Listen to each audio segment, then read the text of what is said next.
her teammate hit, Caitlin Clark while she was playing.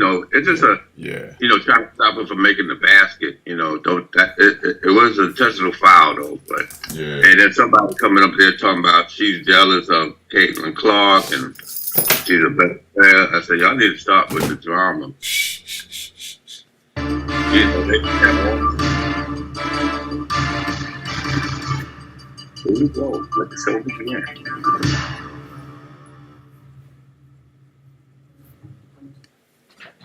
Hello everybody and welcome back to the channel. So we have another one of those truth BOMBs to drop for you guys. Again, the things that we share many times coming from other voices are things that we already know. But it is a breath of fresh air to have others give us the receipts that we need to prove our point. Not that we have anything to prove to them, but to our own people who cannot see the light, who do not understand. See, they focus only on the darkness. They only focus on the things that these other nations accuse us of, without having a clear understanding as to how we landed where we are. We know that all of this that is happening in the so-called black community was by design. And it goes way back. And it doesn't just come from the hearts of people who can't stand us, but from the Most High himself, who said because of the way we have been, he was going to turn his back on us. But now things are starting to come around to where these other nations, they are coming forward and they are speaking loud and clear about some things that are the truth. We are in the time where the truth is being unveiled more and more. Anyway, take a listen at what this guy has to say. And of course, I will be right back. Talk about how black people have an outsized impact on culture. I would argue that they are American culture, right? Every good part of American culture comes originally from black people. Our economic foundation, if you read The Half Has Never Been Told by Edward Baptiste, it talks about how in the 1800s and the 1900s, we really, really benefited from heavily subsidized, essentially free labor, right? Slavery's impact cannot be understated in our ability to grow this nation at such a rapid rate. We owe them everything, right? And from slavery, from that, comes all of the modern music we love, right? The blues, jazz, all born out of a time when black people had no hope for the future, right? So they would sing, and all of that became the music that is loved internationally. If you go anywhere in the world, the American music that people are listening to all comes from black people, right? So when there's any controversy about this Juneteenth, I really want people to think long and hard about where this country would be without black people. Essentially nowhere, right? We definitely wouldn't be cool, right? You wouldn't be able to go to a cafe in Amsterdam or a nightclub in Bangkok and listen to things that are familiar to you. All of that is due to black people. Okay, so first of all, I'd like to thank viewer Russell Renee for sharing this with me, because I think this is something that needs to be etched into everyone's memory.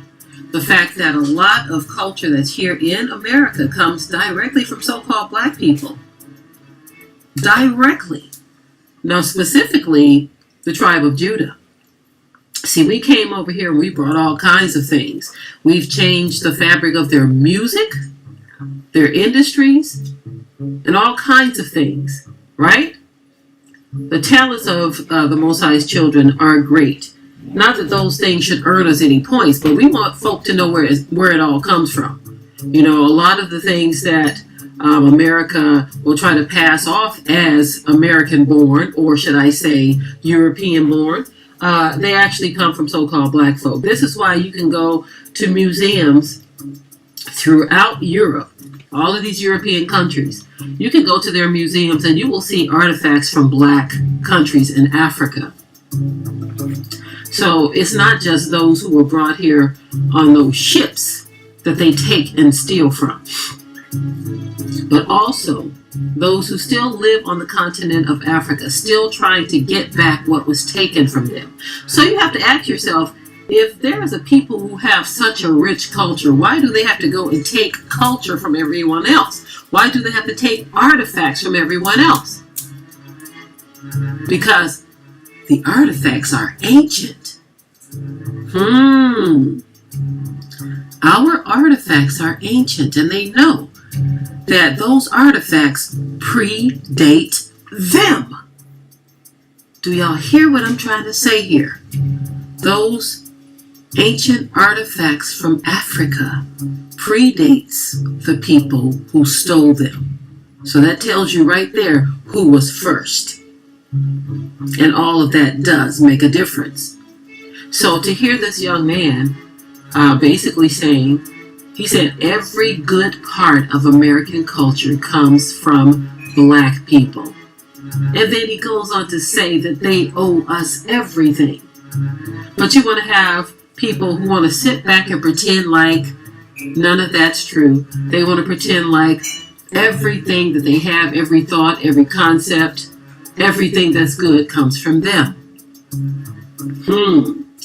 Now we can have a long conversation about what comes from certain people, right? We can have a long conversation about that. And not only would it be long, but it would seem to be never ending, because when you uncover the amount of evil that has been done, it seems like you will be talking forever, because there will be no end to what you would uncover.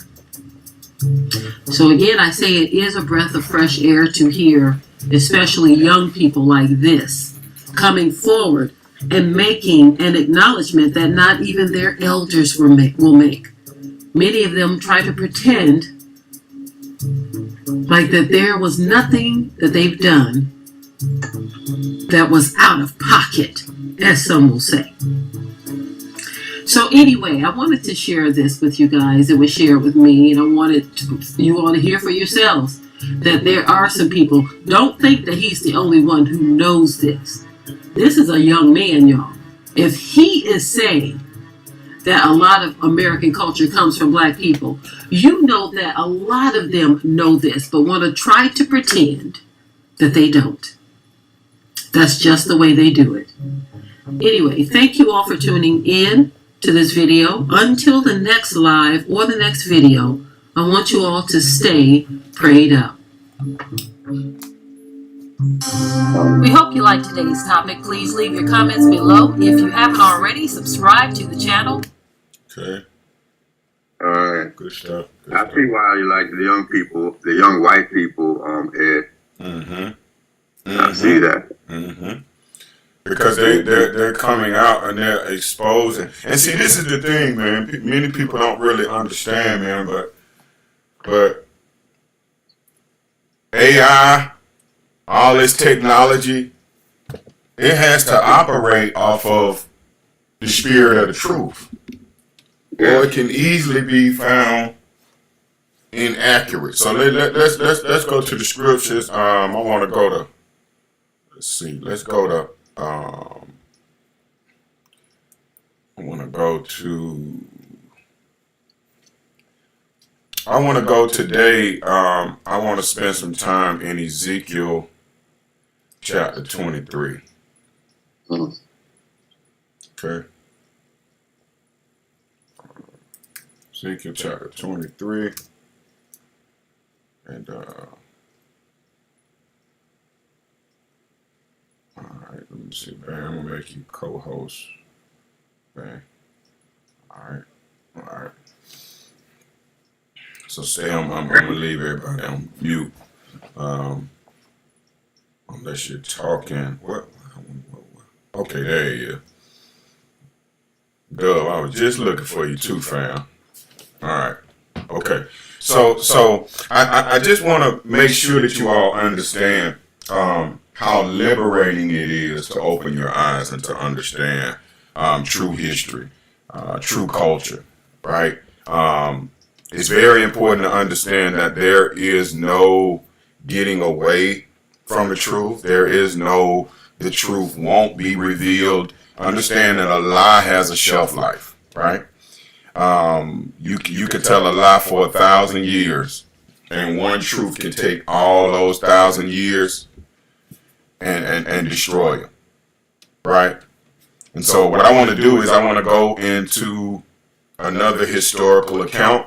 I think that there is one, with the kingdom being divided, there's not much that can compare to understanding, how the dividing of the kingdom relates to who Paul, what Gentiles Paul was going to teach Christ to.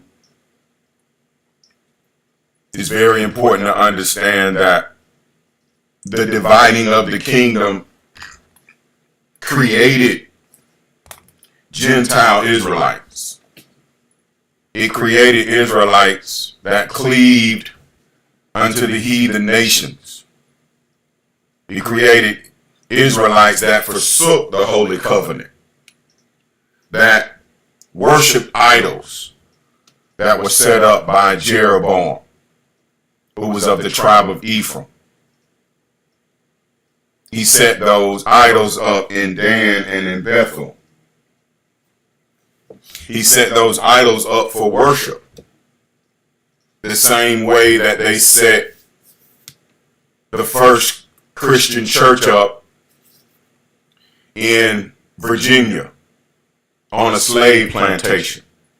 And that very first Christian church was called the African Baptist something First Church, and that model, what you have to understand is that model was designed to destroy the minds of a nation, to cause a nation to forget God's laws. Just like what King Antiochus put in motion.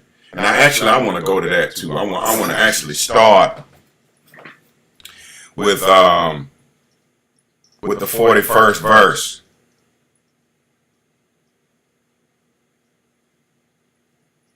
As a matter of fact, I want to start with the 39th verse, Doug. Can you start there, bro? Can you read?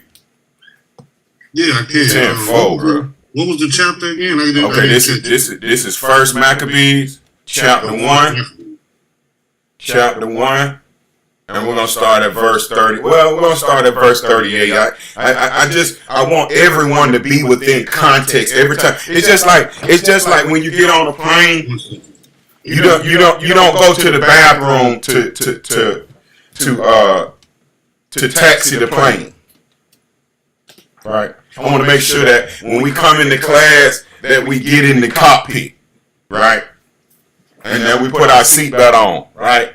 And then we checking all the dials that you're supposed to check before you get ready to take off.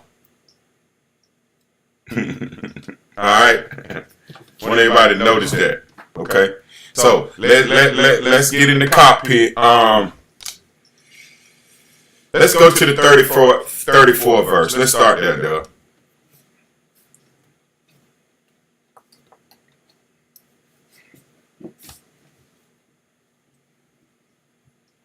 You on mute. All right, my apologies, y'all. Trying to get that coffee in that cup. All right, you said 34, okay? Mm-hmm. And they put therein a sinful nation, wicked men, and fortified themselves therein. Okay, does everybody understand where it's talking about they put therein a sinful nation? Talking about the southern kingdom. After the division, we had Benjamin, Judah, and Levi. The kingship tribe, of course, started with Solomon's son, who was Rehoboam, right? Rehoboam became the first king of the divided southern kingdom. They were called the Jews, even though they were of the tribe of Benjamin and the tribe of Levi and the tribe of Judah. The tribe of Judah was the kingship tribe. Thus, the tribe of Benjamin was known as Jews, and the tribe of Levi were known as Jews, the actual priesthood, right? Everybody understand where we are in full context. We are getting in the cockpit. We want to be able to position ourselves. We want to be able to check every dial so that we know what the steps are in order for us to take off. To take off in knowledge, to take off in wisdom, to take off in understanding. It's one thing to come in here and just meet, but we want to be able to take off every time we meet. And we want to get the right amount of fuel so we can stay in flight till we get to our destination. Right? Because while we're flying, there will be a whole lot of turbulence with the spirit of our people that are trying to take you down. Why? Because they want to remain ignorant. They want to remain blind. It's just like waking up in the morning. You don't want that. You don't want someone to just pull the curtains all the way back and let all the sun come in. You've been sleeping all night. Your eyes, you crawl back up under the covers. Same way for your unlearned Israelites. Okay? And this is not to battle. This is to be protected. This is to protect yourself. This is safety. Right? It's safety and rest in knowledge, wisdom, and understanding. It's safety and rest in the truth. You don't have to get upset. You don't have to become emotional. We just having a conversation about the spirit of the truth, man. So go ahead and read. All right. I'll do 34 again. Okay. And they put therein a sinful nation. We're in First Maccabees, chapter 1 and verse 34. Mm-hmm. All right. So, and they put therein a sinful nation, wicked men, and fortified themselves therein. They stored it also with armor and victuals. And when they had gathered together the spoils of Jerusalem, they laid them up there, and so they became a sore snare. For it was a place to lie in wait against the sanctuary, and an evil adversary to Israel. Thus they shed innocent blood on every side of the sanctuary and defiled it, insomuch that the inhabitants of Jerusalem fled because of them. Whereupon the city was made an habitation of strangers, and became strange to those that were born in her, and her own children left her. A sanctuary. Women and her own children left. I want you all to pay attention to these strategic things and really take it down in your notes so you'll understand. You can understand why Christ came. You can understand Israel turning their back on the Most High. You can understand why we lost our culture, our heritage, our customs, and even our God. And you can understand that the fix was in many, many years ago. Why? Why did they target Jerusalem? Because Jerusalem was the only place that had a real God. And they targeted them after the kingdom was divided. Why? Because a kingdom divided against itself cannot stand, meaning that when a kingdom is divided, it is showing signs of weakness. They knew that the God that had been protecting them for 120 years and the God that had brought them up out of Egypt was no longer protecting them. They heard about the idols that they were worshiping in the northern kingdom. They heard about the idols that they were worshiping in the southern kingdom. And what did they do? They plotted. They heard about Solomon marrying the wives of the heathen nations and building altars in the mountains and in the tree groves and worshiping these idol gods. They heard about that. Out of a 40-year reign, you're the richest and you're the most powerful and you're the wisest king to ever live. All of the heathen nations are watching you. All of the heathen nations are in admiration of your God. That's why your heritage, that's why your culture, that's why your nationality was targeted. It's just like a museum that's got the finest, that's got the biggest diamond. It's the target. That's why banks, they had bank robbers. Why? It was the target because it had the most value.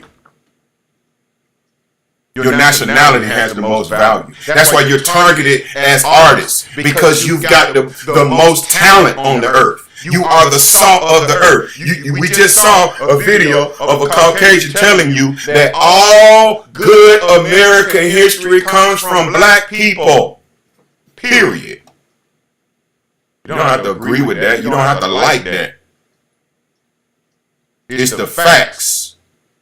And these truths, you got to understand, this is the way that the Most High will destroy the wicked. He said, with the spirit of his mouth and the brightness of his coming, the truth and the truth, his laws will be reestablished in the earth. Read on. And her own children left her. 39. Her sanctuary was laid waste like a wilderness. Her feasts were turned into mourning. Her Sabbaths into reproach. Does everybody understand what it's talking about? It's talking about Jerusalem. It's talking about the place that the Lord chose to place his name there. Remember, even in Deuteronomy, before they came into the promised land, you got to understand that they spoke. Moses spoke through the word of the Most High. Moses spoke about the place where the Lord shall choose to place his name there. So there was a great anticipation amongst Israel to find this place and to be in this place where the Lord shall choose to place his name there. So this is a huge event. You think that the Juneteenth cookout was something serious? Read on. Yes, indeed. 39. I'll read 39 again. Her sanctuary was laid waste like a wilderness. Her feasts were turned into mourning. Her Sabbaths into reproach. Her honor into contempt. As had been her glory, so was her dishonor increased, and her excellency was turned into mourning. Moreover, King Antiochus wrote his whole kingdom that all should be one people, and everyone should leave his laws. So all the heathen agreed according to the commandment of the king. Okay, I want y'all to understand that this is the blueprint. Right? If you're going to build a house, you got to understand that this is the fourth and final beast, King Antiochus. Right? One of the generals that was set up by Alexander the Great's army. Let's see. Let's allow the scriptures to speak. Let's look at the 11th verse. Read that, dog. Okay. It says, in those days went there out of Israel wicked men who persuaded many, saying, let us go and make a covenant with the heathen that are round about us. But since we departed from them, we've had much sorrow. Okay, so we need to understand the spirit of an Israelite, a wicked Israelite, that persuades many and said, let us go and make a covenant with the heathen that are round about us. For since we departed from them, we have had much sorrow. Do you understand that the Israelites that were in the wilderness, the ones that were 21 and above, that the Lord opened up the earth and sucked them in? Thousands and thousands of Israelites, they were in this same spirit. They wanted to go back to Egypt and make a covenant to stay in bondage under the Egyptians. What? Has the Lord brought us out here to kill us? Oh, we don't have no water. Oh, we don't have no food. Oh, we don't. And now you with the Lord in the wilderness. And it take you 40 years to make a 15, 20-day walk. I want you to understand the spirit of a people that persuades. We are a nation of people that the greats among us, this is why the enemy comes and grabs and takes the greats among us and programs them, takes them and book breaks them, destroys who they are, creates them an image, and then places them black amongst our people as merchandise. You understand? It's just like stocking the shelves at a grocery store. You understand? So I want you to notice the difference in the reception of what LeBron James did with his son, getting his son drafted to the Lakers, versus the response of Magic Johnson, what he did with his son, and Dwayne Wade, what he did with his son. I want y'all to notice the difference between black people. Black people love what Magic Johnson did to his son and Dwayne Wade did with his son. They're fathers of the year. But they hate what LeBron James did by getting his son drafted to the Lakers. I just want y'all to notice the spirit of our people. In those days went there out of Israel wicked men who persuaded many. Okay, I want y'all to understand that spirit that's within our people. Okay? I want y'all to understand that. And I want y'all to understand that that spirit is highly sought after by the powers that be. Those are very valuable spirits. Read that 10th verse, Doug.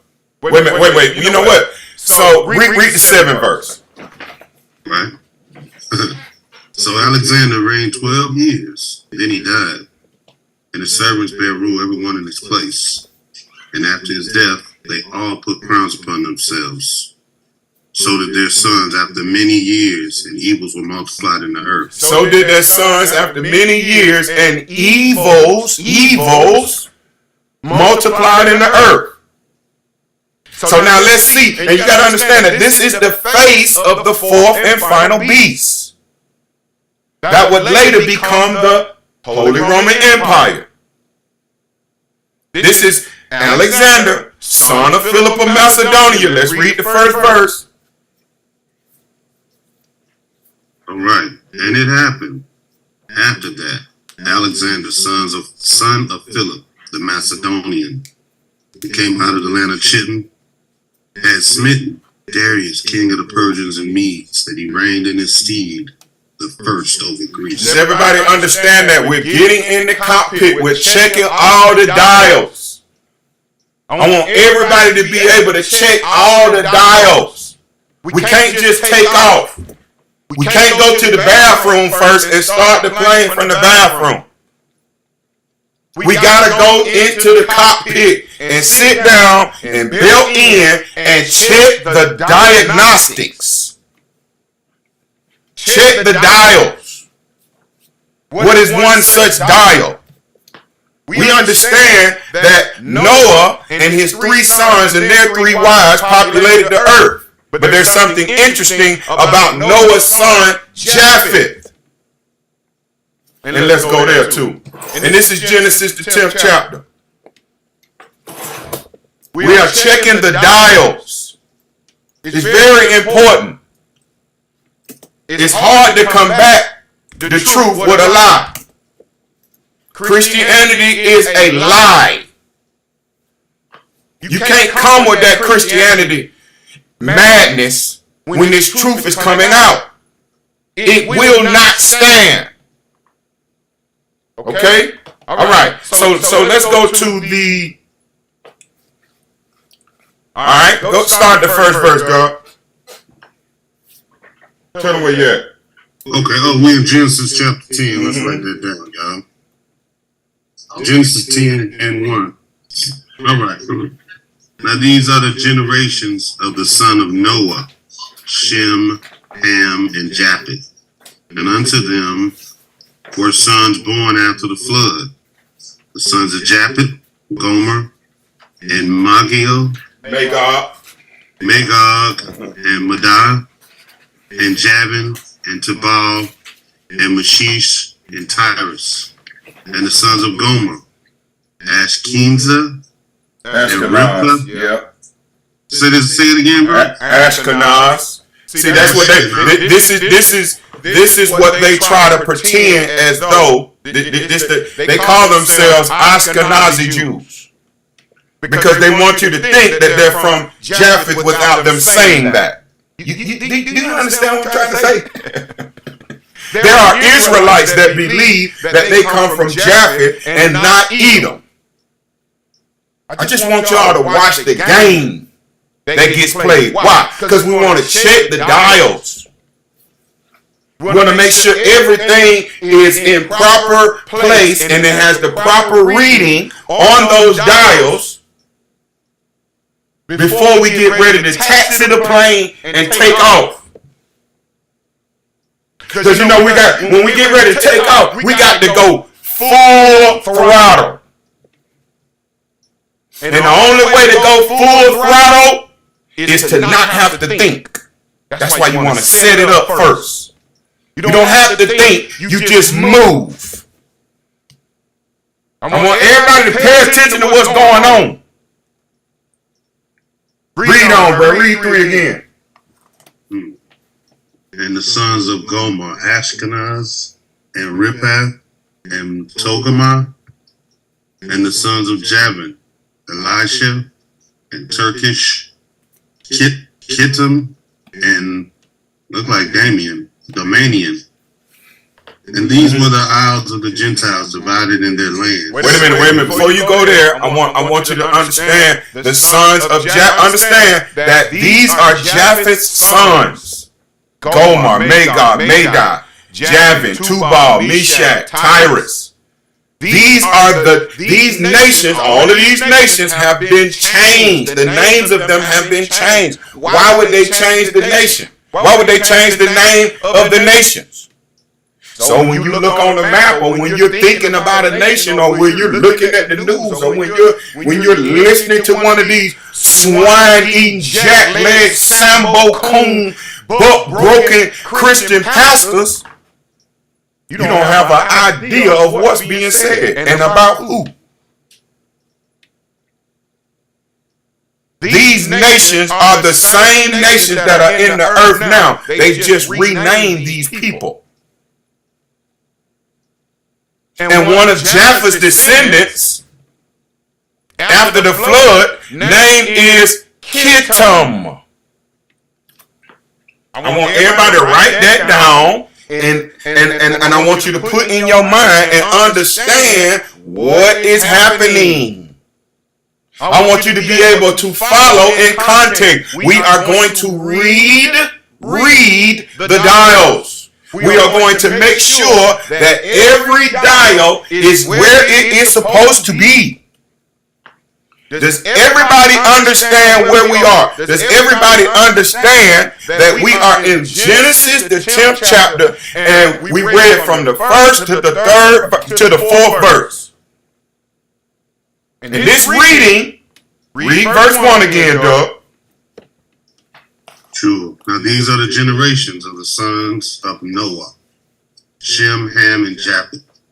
And unto them were sons born after the flood. Okay, so wait a minute. So now we're going to read this again slowly and understand what you are reading. This is the table of nations after the flood. Only 8 souls made it through the flood, and that 8 souls was one bloodline that got divided into 3 bloodlines. Does everybody see that?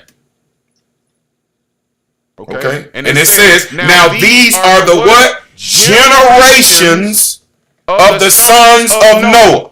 Now I'm going to show you some of the amazing inaccuracies of Christianity, and I want to show you the blueprint to the destruction of a nation and the destruction of a people. And I want you to understand that they create. Cat Williams said it best. Satan can't create nothing. I want to say that again. I want to say that again. You know, Satan is one of the most highest ranking execs. When the Most High say do something, he say how high. Why? Because he don't want that smoke with the Most High.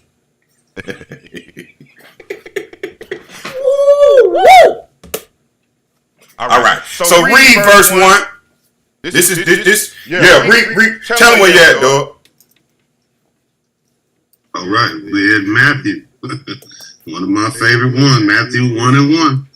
It say the book of the generation of Jesus Christ, the son of David, the son of Abraham.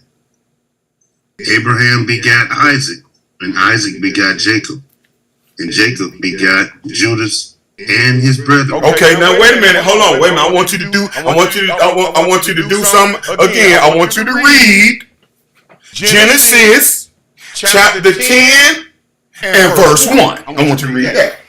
Now these are the generations of the sons of Noah, Shem, Ham, and Japheth.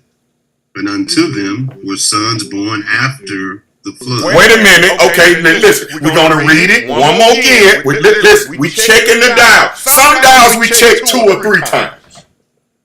Because we want to make sure that the dial is set where it needs to be set. You understand me? Read it again, though.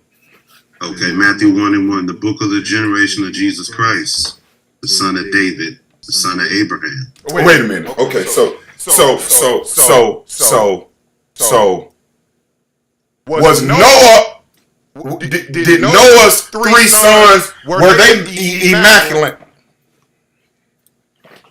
Now, does Genesis 1? Does Genesis 10 and verse 1 speak anything about an immaculate anything? Not at all. Okay. Wait a minute. Does Matthew 1:1? See, we checking the dials. We checking the dials, right? We checking the dials. Okay. Matthew 1:1. Does Matthew 1:1 speak anything about immaculate anything? Not at all. Okay. Not at all. Okay. So while we're doing this, you know, we understand we're going to we have to look at and pay attention when they're building a blueprint.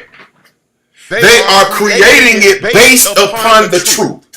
You have to understand that you don't just lay a slab that's any shape. You don't lay a round slab. When you're building a house, the slab is never round. Does everybody know that? The slab is never rectangular. Does everybody understand that? When you lay a slab, you're laying the slab based upon the specs. Based upon the specs of the slabs that were laid before it. Does everybody understand that? So wait a minute. So we're gonna read Genesis chapter 10 and verse 1. Read it again. Now these are the generations of the sons of Noah, Shem, Ham, and Japheth. And unto them were sons born after the flood. Okay, wait a minute. Okay, all right. So we got the framework. We got the framework that when men are born, they have fathers and mothers, and they have descendants, those that are born of those men. Wait, hold on, wait. Those that are born of those men.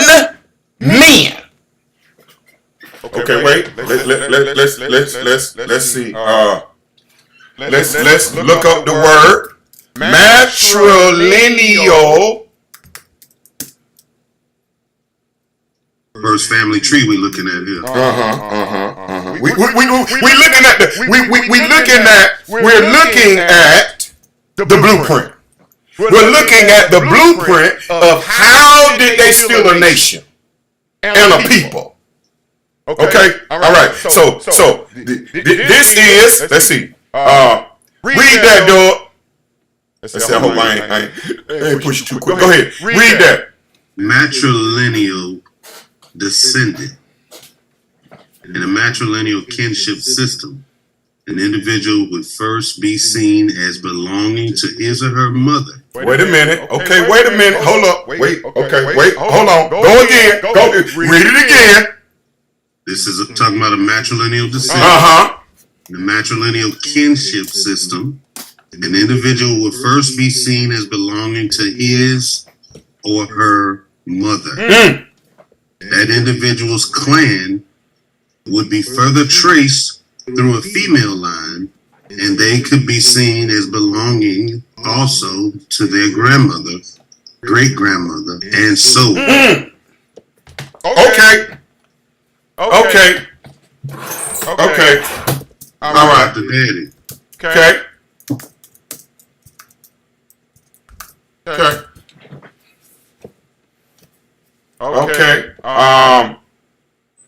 Let's see.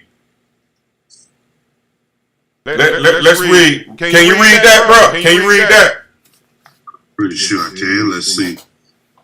The change to matrilineal lineage from perennial lineage, perennial lineage seems to have originated in late antiquity, approximately 200 to 300 CE, and is historically attributed to Jews trying to adapt Jewish law to the Roman legal system. Hold on. Oh, wow. Wait, hold up. Okay. So, read that again. Please read the question first. Wow. Okay. Whoa. Okay, I know, folks. All right. Why is Jewish descendant matrilineal? Wait a minute, and I want you to think that they use the word the change. Right. Wait a minute. Okay. So I want y'all to think about who established the patrilineal descendancy that is in the Bible. Who established that? Matrilineal. Wow. Wait a minute. Okay, just don't worry about it. You don't even have to answer. Don't even worry about it. Let's see if the truth can answer. Okay, because we don't have to talk about, well, this and that and this is so much hate. Let's take the time to allow the truth to speak. Is the truth hateful too?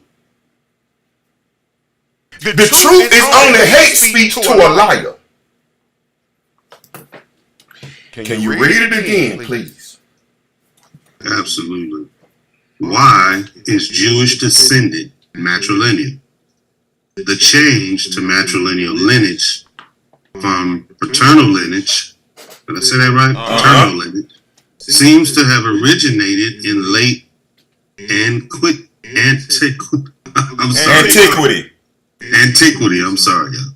Approximately 200-300 CE, and is historically attributed to Jews trying to adapt Jewish law to the Roman legal system. Does everyone see who changed this? Everybody see who? They said the change. The change. Okay, wait a minute. Okay. Let's see if we can. Okay. This is what they say. Okay.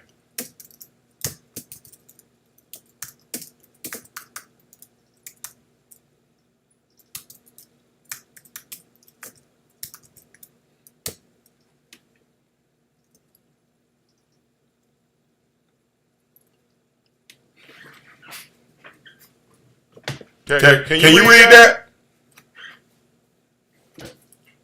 Okay. Matriliniality in Judaism. And this is from Wikipedia, the Free Encyclopedia. In modern rabbinic Judaism, the traditional method of determining Jewishness relies on tracing one's maternal line. According to Halakha, the recognition of someone as fully Jewish requires them to have been born to a Jewish mother. A person who was born to a non-Jewish mother and a Jewish father is regarded as Zerah, Yarizel, means seed to Israel, and will only be accepted as ethnically Jewish and not as religiously Jewish. Thus, being Jewish through the paternal line typically necessitates conversion to Judaism to validate one's identity as a Jew in the fullest sense. Huh? Wait. I read it, so I'm still like, what? Read it again, dog. Wow. I mean, do you see? Listen, man. Listen. These people, the way that these people push this madness on you is through madness. It's through confusion. It's through overwhelming confusion, man. It's the same way that most people are not into the stock market because they make the stock market to appear at a glance. They have what's called a ticker tape. And they run that ticker tape on the bottom of the screen. And you cannot understand what in the hell. So guess what? When you look at it, you look off. Yes. I'm legally blind. And guess what? When you learn, tell them though, when you learn what those symbols and all of that mean, it's so elementary and simple, it's ridiculous. Yeah. My 11-year-old granddaughter can understand it now. That's heavy. Yeah. Does everybody understand that? Do you understand that? This is a way for them to disenfranchise. You have to understand, an intelligent mind is hard to keep in bondage, bro. A part of the blueprint is keeping the truth from you. Why? Because the truth is your real power. He says, sanctify them by thy truth. Thy word is truth. Wait, hold on. He said he chose you from the beginning. Look at how he chose his people. The elect of his people now. Because it's a bunch of you Sambos, you got to get put to death. That's just flat out. It's no helping you. And as a matter of fact, the Lord wants to kill you. That's actually the facts. Okay, and I know it can make you uncomfortable. It hurts your feelings. But the fact remains. The fact remains is that you better wake up. You better wake up fast, and you better repent and keep the Father's laws, or else. Or else. Here's what I'm trying to tell you. This is an extreme warning. Stop following the wickedness of these people. And these symbols that they put up in front of you so that you will mimic and act like them. We are the only nation on the planet Earth that rappers are our leaders. That court jesters and clowns and entertainers are somehow the leadership of our people.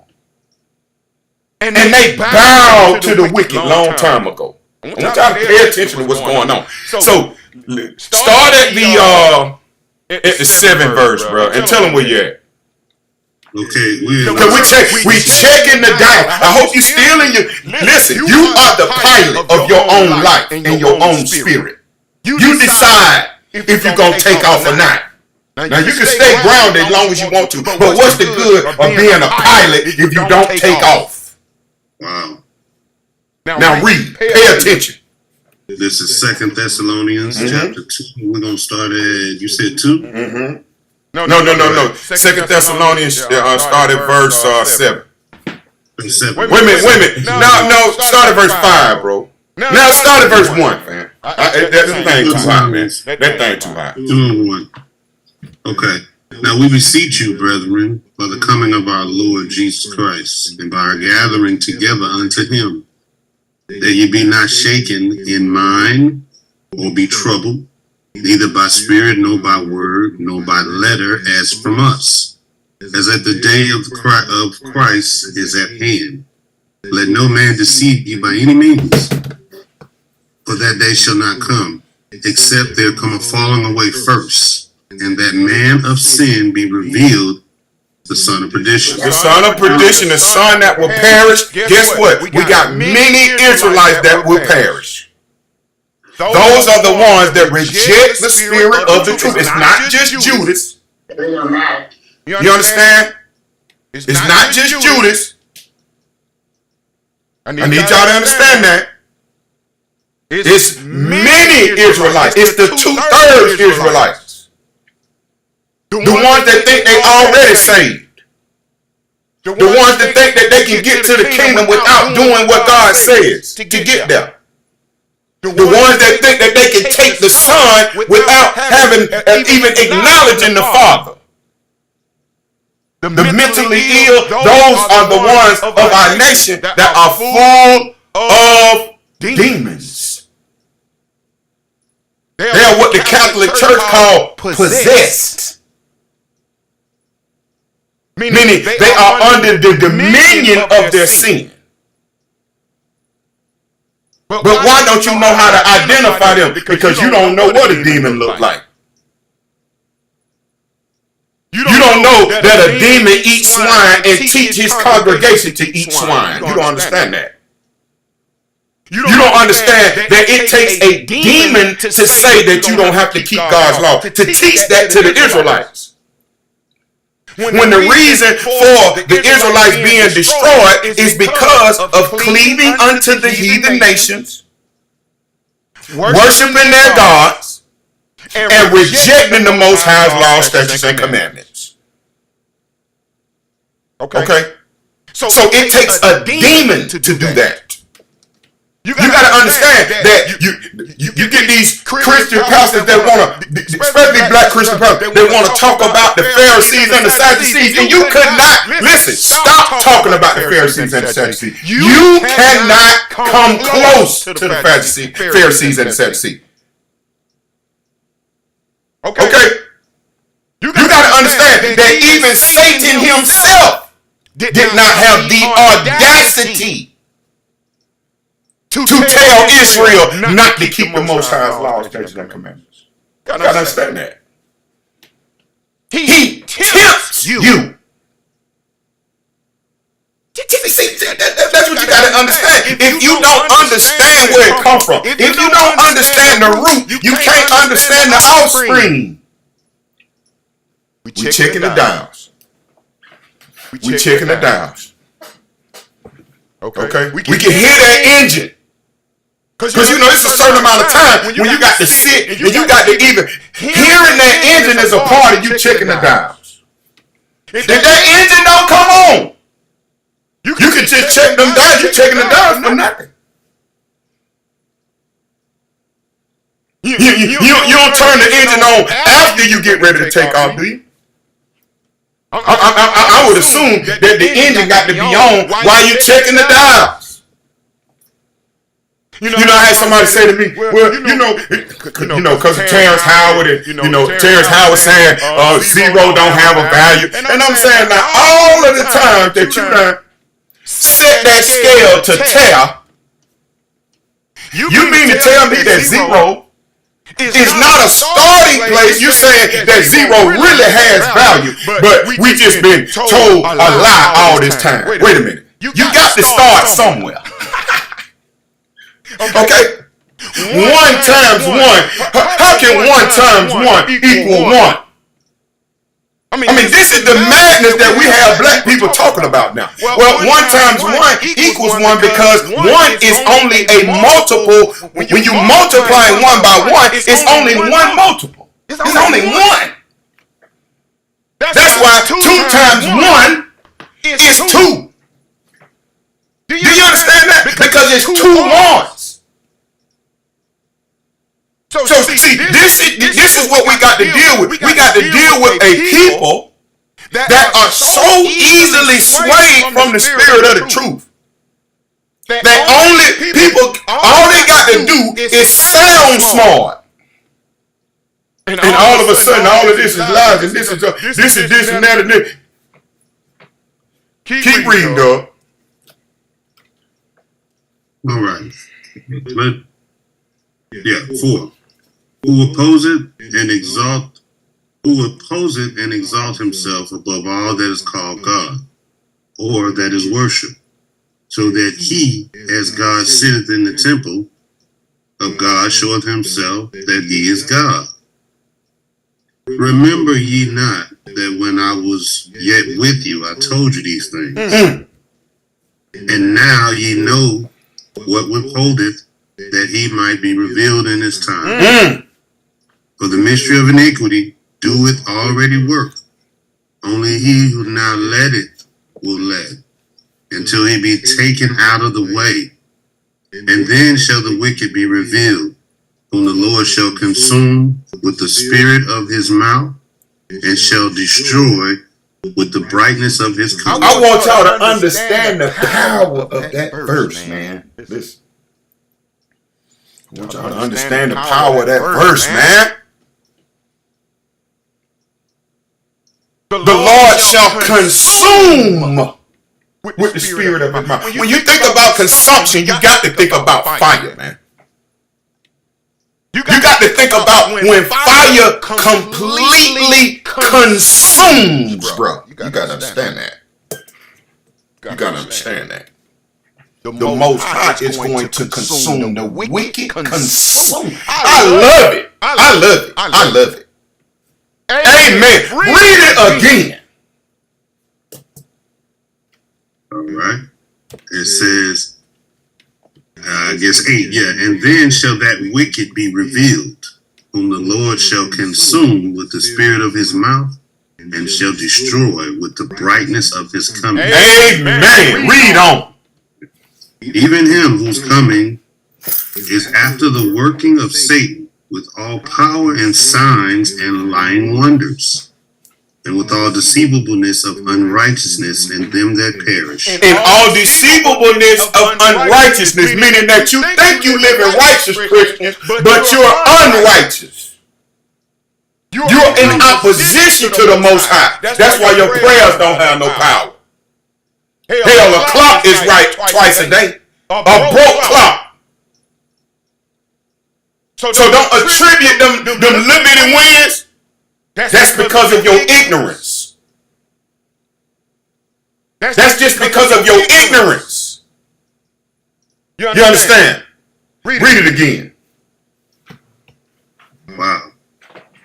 It says, even him whose coming is after the working of Satan, with all power and signs and lying wonders, and with all deceivableness of unrighteousness in them that perish, because they received not the love of the truth, that they might be saved. Wait, hold on. It says, because they received not the love of the truth. The love of the truth is a prerequisite. Does everyone understand what a prerequisite is? You can't start school at the 12th grade. There is a prerequisite order in order for you to finish school. You can't go to school and walk across the stage on your first day. Read it again. It says, even him whose coming is after the working of Satan, with all power and signs and lying wonders. Even him, meaning that whose coming is after Satan, meaning that your adversary, the men, the nations that are your adversaries. They're coming after the working of Satan. Satan is a spirit. He needs men to show himself in the earth. Does everybody understand that?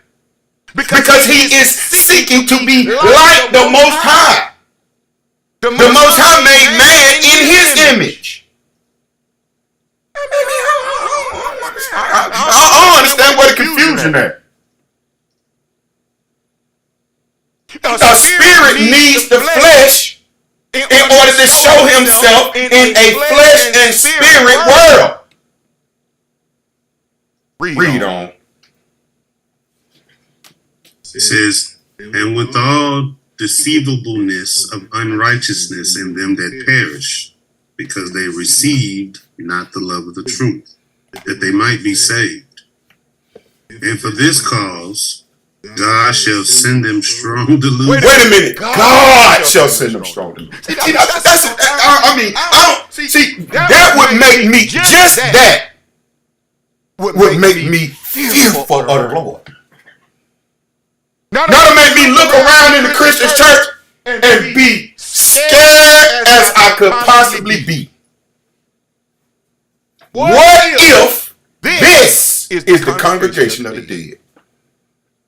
What if this is the house of the Antichrist? Satan will change himself into an angel. He will transform into an angel of light. Transformers, transsexuals. He will identify himself as an angel of light. What is Christianity?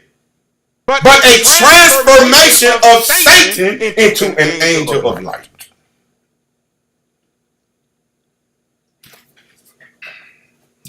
Keep reading up. Maybe I'm making it up. Says that they might be saved. Verse 11. And for this cause, God shall send them strong delusion that they should believe a lie. So the Most High is going to send the delusion. The delusion going to be so strong. Why? Because it's from the Most High. Satan can't do it. Satan in this office waiting on instruction. The Most High sends the delusion. Satan then gets to work. Spreading it all throughout the world. I want y'all to pay attention. I want y'all to pay attention that Satan sent emails and instruction. It's called signs and lying wonders to them that perish. Why? Because they receive not the love of the truth. That's your only armor. That's your only armor. So you can be mad at me all you want to be. I don't care. Because your only armor is the spirit of the truth. If you reject it, you're a sitting duck. You remember that game by Atari? And he used to come with a little plastic gun, and them little ducks used to come across the screen, and you just beep, beep, beep, beep. That's you. That's you. A big blaring target. And I could just go close to the screen. When I was little, I used to go close to the screen, beep, beep, beep, beep, beep, and pick them off in a row. Close to the screen. See, the dumber you are, the more you reject the spirit of the truth, the closer I can get to the screen.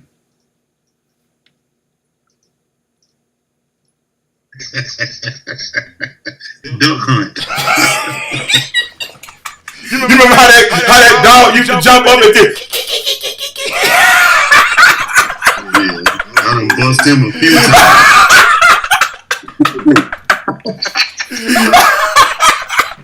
Read on, dog. Cartoon characters, Muttley. Okay. Yeah. He's screaming how. Okay, verse 11, it says, and for this cause God shall send them strong delusion. What cause, though, dog? And for what cause, dog? It's because they receive not the love of the truth. They might be saved. Wait a minute. Checking the dials again, fam. Checking the dials again. Read verse 10 again, please. And with all deceivableness of unrighteousness in them that perish, that because they receive not the love of the truth, that they might be saved. And for this cause, God shall send them strong delusion, that they should believe a lie. Man, do you understand how powerful that is, bro? That is something so heavy, bro. I mean, for real. This tell you just walk away from them. Get away from them. What chapter that is? 2 Thessalonians chapter 2. Yeah. That's man, that is That is, I mean, people, whoever, everybody read that. It should fear not receiving the truth. Man. I mean, that if you don't receive the Father, I'm gonna send you strong delusion that you would believe a lie from now on. Since you received not the love of the truth, I'm gonna send you strong. Man, come on, man. Come on, man. Come on, man. Let's check out the blueprint now. We checking all the dials, all the gauges, making sure they set right. Keep reading, Doug. Yes, sir. It says, and for this cause, this is verse 11, and for this cause God shall send them strong delusion that they should believe a lie, that they all might be damned who believe not the truth, but have pleasure in unrighteousness. But we are bound to give thanks always to God for you, brethren. Wait a minute, hold up, wait. I just okay. Verse 13. It just made me feel some kind of way. We are bound to give thanks always. You don't have to read nothing else after reading that right there. That could be the whole. I love this verse. Come on, man. Just say if pastors read that in the pulpit, you read that, he can go sit down and say, I'm gonna let this sit here. We're gonna sit here the remainder of this hour. It's on the projector. I'm gonna read that. I'm gonna leave that right there. After an hour and a half, y'all can get up and y'all can leave. I want you to see this right here. I want you to see this. I want you to take this home. I want you to say, when you go out this door, you think about this right here. It's all throughout. Strong delusion that you will be damned for not believing the truth. And when you come back to church on Sunday, we're going to go over these laws. But I want you to remember this right here, what you just wrote, what you just read.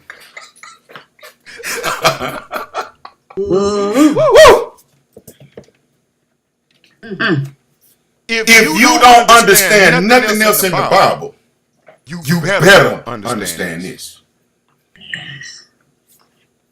You had better understand this, or else. Keep reading, Doug. And wait a minute, it's exclusive to the Israelites. That's what verse 13 said. Read that again, Doug. It's exclusive to you. Yeah. So if you let somebody else trick you out of your nationality, your culture, and your God, understand what you're doing now. And you're an example for your family. So when you let that Christianity in, it's going to go all throughout your family and all throughout the generations. Now understand what you're doing. That strong delusion don't just stop with you. It says the book of the generation of Jesus Christ.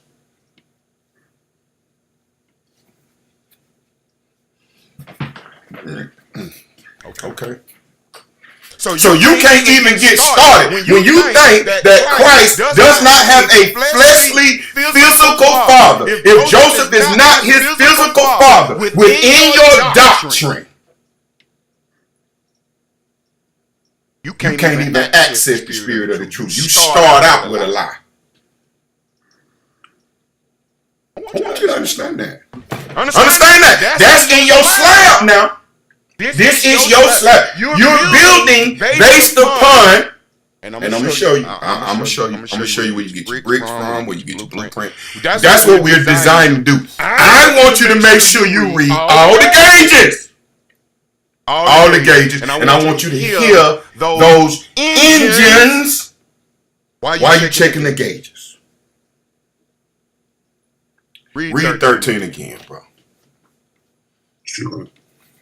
It says, but we are bound to give thanks always to God for you, brethren, beloved of the Lord, because God had from the beginning chosen you to salvation. Wait a minute, hold on. It's just like, how is this in the Bible? How is it in the Hey, Bible? bro.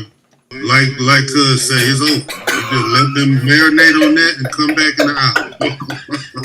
I mean, you know, man, the more, like I told you, like you say, like we all know, the word is living, breathing. Every time you read it, it hits you a different way.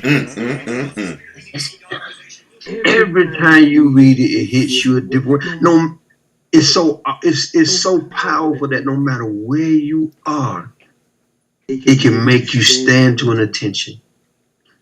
It can catch your attention. It can transform you. It can take you from your lowest state and make you feel like you could run up a mountain.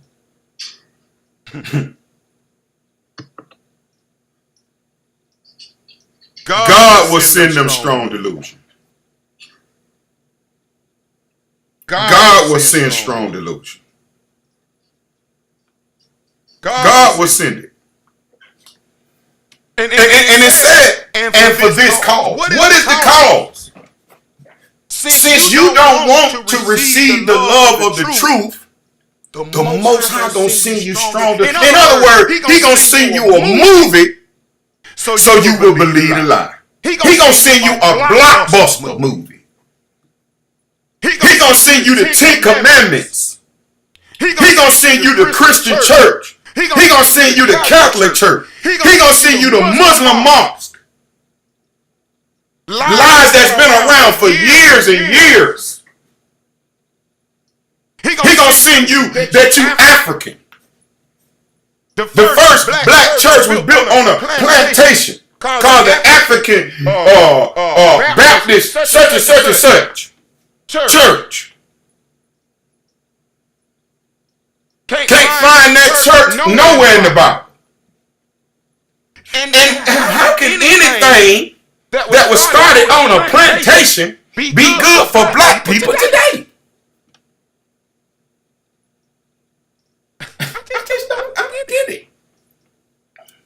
I don't get it. Read 13 again, bro. Maybe I'll let you finish this time. It says, but we are bound to give thanks always to God for you, brethren, beloved of the Lord, because God had from the beginning chosen you to salvation through sanctification of the Spirit and belief of the truth.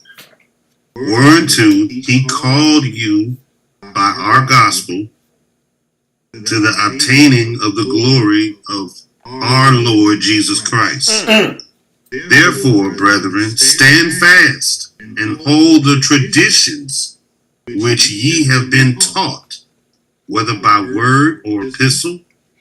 Now our Lord Jesus Christ Himself and God, even our Father, which had loved us and had given us everlasting consolation, consolation, and good hope through grace, comfort your hearts and establish you in every good word and work. Now what mentally ill person came into this verse and said this is talking to everybody on earth? He said, I will send you strong delusion so that you will believe a lie. So they all might be damned who believe not the truth but have pleasure in unrighteousness. Go back to the 13th verse. And I want you to pay attention to words like you, brother, beloved of the Lord, you, through the spirit and belief of the truth. I want you to see exactly what the Most High is saying and exactly who he's talking to. We are in the cockpit checking all the gauges with the sound of the engine of the plane rumbling and roaring, because we are getting prepared to taxi and take off. And in order to take off, you need full power. So we're going to read it again. And as a matter of fact, I want you to go back up to verse 8. Well, actually, go back up to verse 7. Okay, all right. Verse 7. For the mystery of iniquity doeth already work. Only he who now letteth will let, until he be taken out of the way. And then shall that wicked be revealed, whom the Lord shall consume with the spirit of his mouth, and shall destroy with the brightness of his coming. In other words, the wicked will be destroyed by the spirit of the truth. I want y'all to understand that this is exactly what everything is talking about. This context is only the spirit of the truth. So it don't matter what religion you in. It don't matter about your thoughts and your opinions and your feelings and your emotions. I want you to think about that little toy that you used to take and you put that wand in that like soap and water, and you bring it out and you blow bubbles. I want you to think that those bubbles is your lives and your feelings and your opinions and your thoughts. And I want you to blow them bubbles onto Mount Everest. And I want you to understand that your little opinion and your feelings and what you think, your religion and your doctrine, is them little bubbles going up against Mount Everest. Times 1,000 is the spirit of the truth. That's how much you are affecting the spirit of the truth. That's how much you are changing what God said. Do you know how stupid you look? I just want to know. Do you know how stupid you look for trying to affect Mount Everest with soapy bubble water? I want you to imagine you doing that. That is the equivalent of a Christian pastor. That is the equivalent. You are in the pulpit blowing bubbles to change the spirit of the truth. To get unlearned Israelites to cleave unto the heathen and worship idols. That's what you got. You got a soapy water bubble wand blowing bubbles against Mount Everest. That's you. That's you. Read on.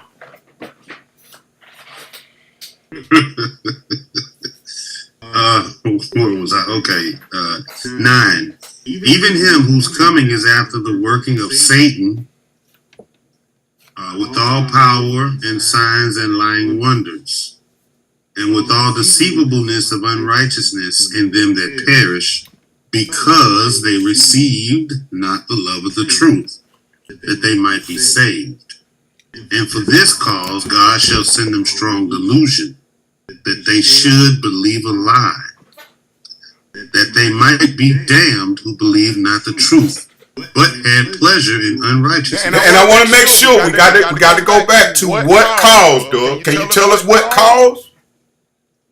Say that again, brother. You can tell us why would the Most High God send strong delusion so that you would believe the lie? In other words, he would dress up wicked men and make them rich and famous so that they can lead you into destruction. Because they received not the love of the truth. Since you reject the love of the truth, since you want to take your little bubble wand and soap and water and blow against Mount Everest because you want to destroy the truth. That's what your spirit is. You want to make unlearned Israelites reject God's laws, statutes, and commandments. You want them to believe that a Caucasian that look like he smoked weed and work at the Waffle House is the Most High, the Son of the Most High, and the Holy Spirit in one picture. Or you say that don't matter. I don't care what color you are. Well, sure you should. If your mama take you to Waffle House and she's supposed to meet your daddy at Waffle House and your daddy come up and he is Chinese, you going with him? Well, I'm your dad. No, man, you're Chinese. No, I'm your dad. Your mom told me to meet you here. Come on, you ready? No, I'm not ready. You Chinese. But what do the swine eaters tell you? Oh, it don't matter what color Christ is. Oh, it don't. Okay, so with all deceivableness of unrighteousness, your Christianity is deceiving you into unrighteousness. You are covered in gasoline and you are inches away from a very small flame. Covered in gasoline. Jumping up and down, and so you call it speaking in tongues, covered in gasoline. I am trying to scream and say, don't move forward. If you move forward, it's over. I'm offended. You're too loud. Read it again. You know how scary that is? That you got all these black pastors and bishops. And in that illusion that the Father sent, He's not letting you see these verses right here. In that you can't see this because there's no way you can see this and say what you say and not know that the Father is going to kill you for it. Read it again. All right. You want me to read 9 again? Uh-huh. Okay. Even him whose coming is after the working of Satan with all power and signs and lying wonders, and with all deceivableness of unrighteousness in them that perish, because they received not the love of the truth, that they might be saved. And for this cause, God shall send them strong delusion that they should believe a lie, that they might be damned. Wait a minute. That they all might be damned who believe not the truth, but had pleasure in unrighteousness. Mm-hmm. But we are bound to give thanks always to God for you. For you, we Israelites are bound to give thanks to God for you, Israelites, brethren, beloved of the Lord. Because God hath from the beginning chosen you to salvation through sanctification of the Spirit and belief of the truth. Now, if you don't understand that, it's nothing that I can do for you. It's nothing that can be done for you. You are seared with an hot iron. If your mouth is still running, after you hear that verse, and you're still trying to teach and not shutting up and listening, I can't do anything for you. Move along. Delete me. Get away from me. Completely. Read 13 again, Doug. It says, but we are bound to give thanks always to God for you, brethren, beloved of the Lord, because God hath from the beginning chosen you to salvation through sanctification of the Spirit and belief of the truth, whereunto he called you by our gospel. Wait a minute. He called you by our. I need to just make a company and name it you by our. Because I mean, what I'm saying is that this is basic. This basic. These are basic verbs. You and our. How can that be everybody on earth? It says our gospel. How is our gospel for everybody? It's insane. We are identifying the blueprint. Read it again. It says 13, but we are bound to give thanks always to God for you, brethren, beloved of the Lord, because God hath from the beginning chosen you to salvation through sanctification of the Spirit and belief of the truth. So you cannot be saved if you don't believe the Spirit of the truth. Do you see that? It's so simple. It's so simple. Why didn't they teach you this instead of teaching you that you can eat swine? Why don't they teach you this instead of teaching you that you can change your gender? Why don't they teach you this? Why don't they even? Why have they not read this verse in the church? I mean, don't you want to know how to receive salvation? Don't you want to know how to have your soul, how to be in position to receive the promises that were made unto your forefathers, Abraham, Isaac, and Jacob? Don't you want that? This is a mystery. This is a mystery to the children of Israel. We don't even know this is in the Bible. We don't even know this is in the Bible. But you wrapped around the building to vote for a man that locked up more black men than any other president in the history of America. He can't even put a sentence together. I'm saying, look at what you're worshiping. Okay. All right. Okay. Did you see the front row of the Juneteenth celebration at the White House? That is what they think of black people. That is it. Read it again. Wow.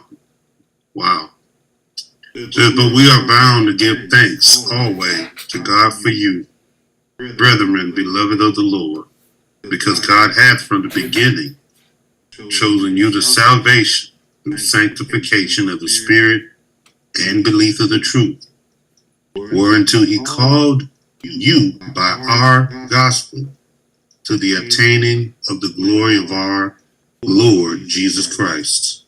Therefore, brethren, stand fast and hold the traditions which ye have been taught, whether by word or epistle. Now, our Lord Jesus Christ himself and God. Wait a minute, Jesus Christ himself and God, they're not the same. Right. I'm just saying, look at the blueprint. Right. Understand why you dumb and stupid. Understand it. That's the only way to cure ignorance is not to ignore. Ignore is the root word of ignorance. Don't you understand that? Don't you understand that being illiterate and not reading is the same, bears the same fruit? If you want to have something from a black man, put it in a book where the Most High put it in 66 books plus the 14th of the Apocrypha. He put it in the Bible. Why? Because those that hate the spirit of the truth, he gave you Christianity. Since you love jumping up and down and wearing a hole in your pantyhose and talking in gibberish, since you love it, the Most High gonna give you lights, camera, action. Don't spread your madness all over the world. He gonna make your plagues wonderful. Now pay attention. Okay. So now let's go back to Genesis chapter 10 and verse 1. Read it again. All right, Genesis 10 and 1. Now these are the generations of the son of Noah, Shem, Ham, and Japheth. And unto them were sons born after the flood. Okay, so there's no mention of mothers. Wait a minute. Let's go back here. It must not be Mother's Day. Okay. Matthew chapter 1 and verse 1. Read. Okay. All right. Matthew 1 and 1. The book of the generation of Jesus Christ, and the son of David, the son of Abraham. Abraham begat Isaac, and Isaac begat Jacob. And Jacob begat Judas and his brethren. Wait a minute. So read it again. Abraham begat Isaac. No. Read verse 1 again. Okay.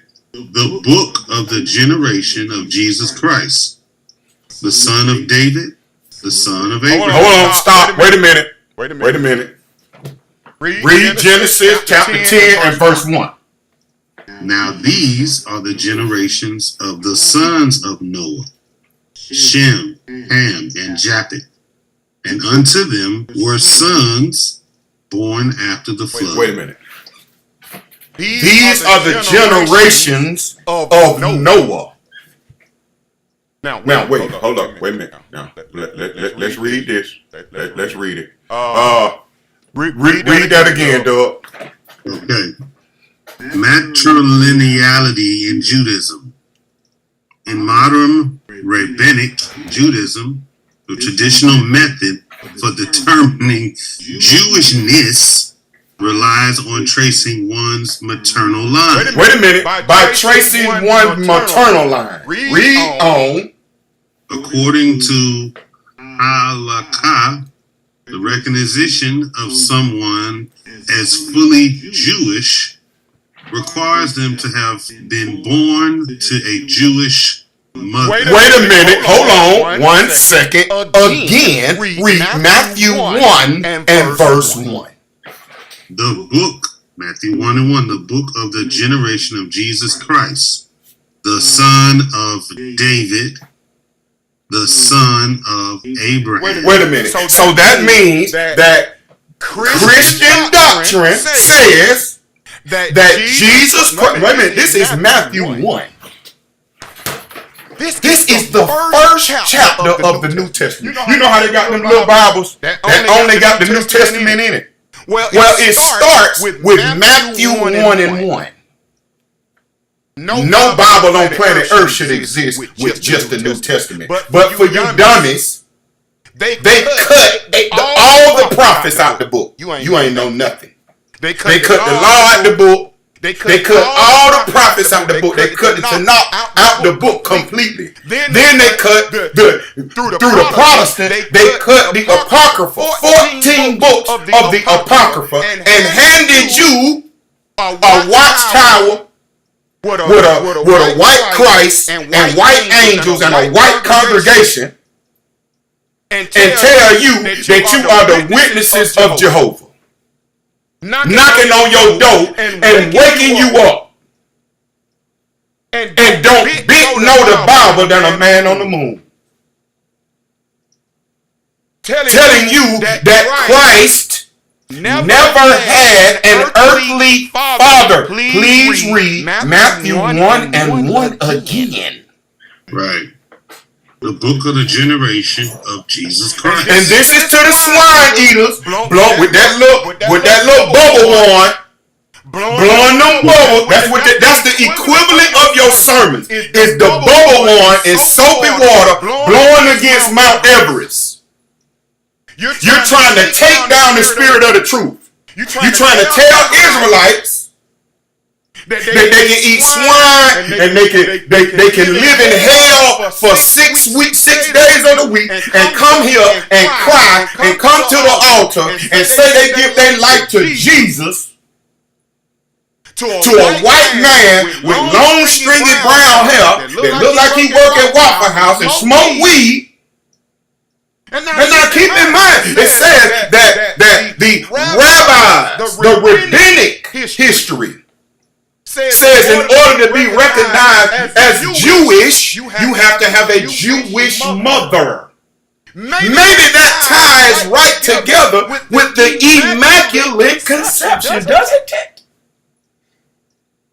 Because the only way that Christ himself came from the tribe of Judah. Now this is even retarded to even have to say this.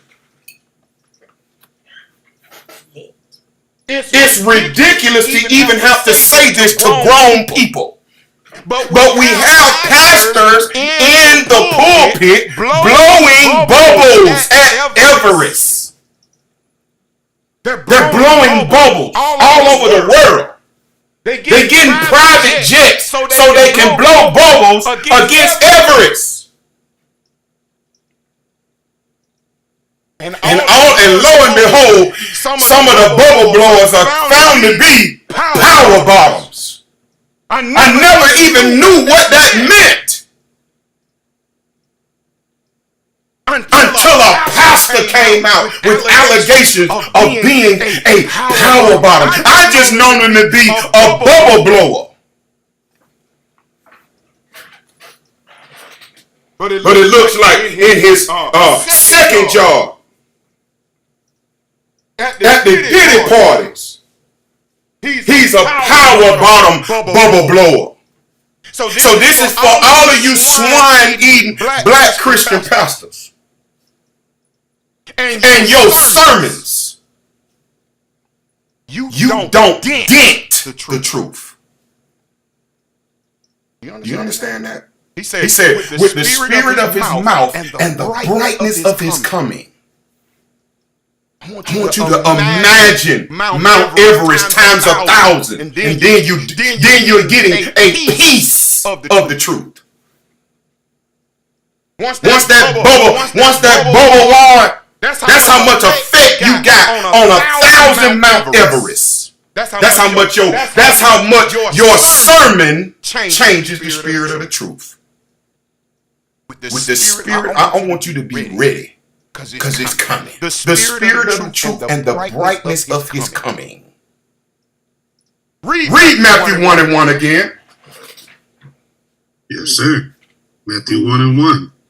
The book of the generation of Jesus Christ, son of David, son of Abraham. Okay, wait a minute. And so now it goes on to list 42 black men's names.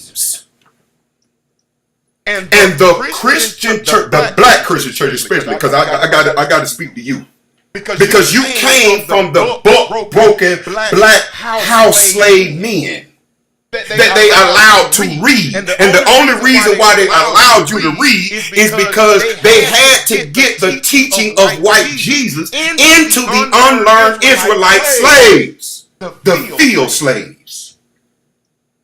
That's why most of you swine either jackleg or Greek pastor or Greek fraternity members, you Freemasons, and you reverends or deacons or something in the church of the doctrine of the image of the beast. Because 1,000 words wasn't enough. You remember how they say that a picture is worth 1,000 words? Well, guess what? White Jesus, 1,000 words wasn't enough. They had to create a doctrine to go along with it. And I want you to understand the blueprint. I'm going to show you exactly where they got it from. Satan cannot create anything. He needs you swine eaters to help him. He needs you. He has to have you to help him. He's a spirit. He can only tempt. He needs you swine eaters to blow salt bubbles at Mount Everest every Sunday. He needs you. Okay. So can you read? Can you read verse 16? Absolutely. Verse 16, and Jacob begot Joseph. And Jacob begot Joseph. Read.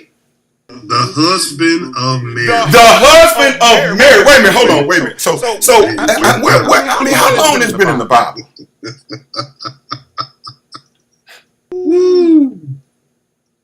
Okay. How long has been in the Bible? And understand. And how long have they been blowing soap bubbles at verse 16? Does anybody know? I know where they started. They started at the African Baptist Church in Virginia on a slave plantation.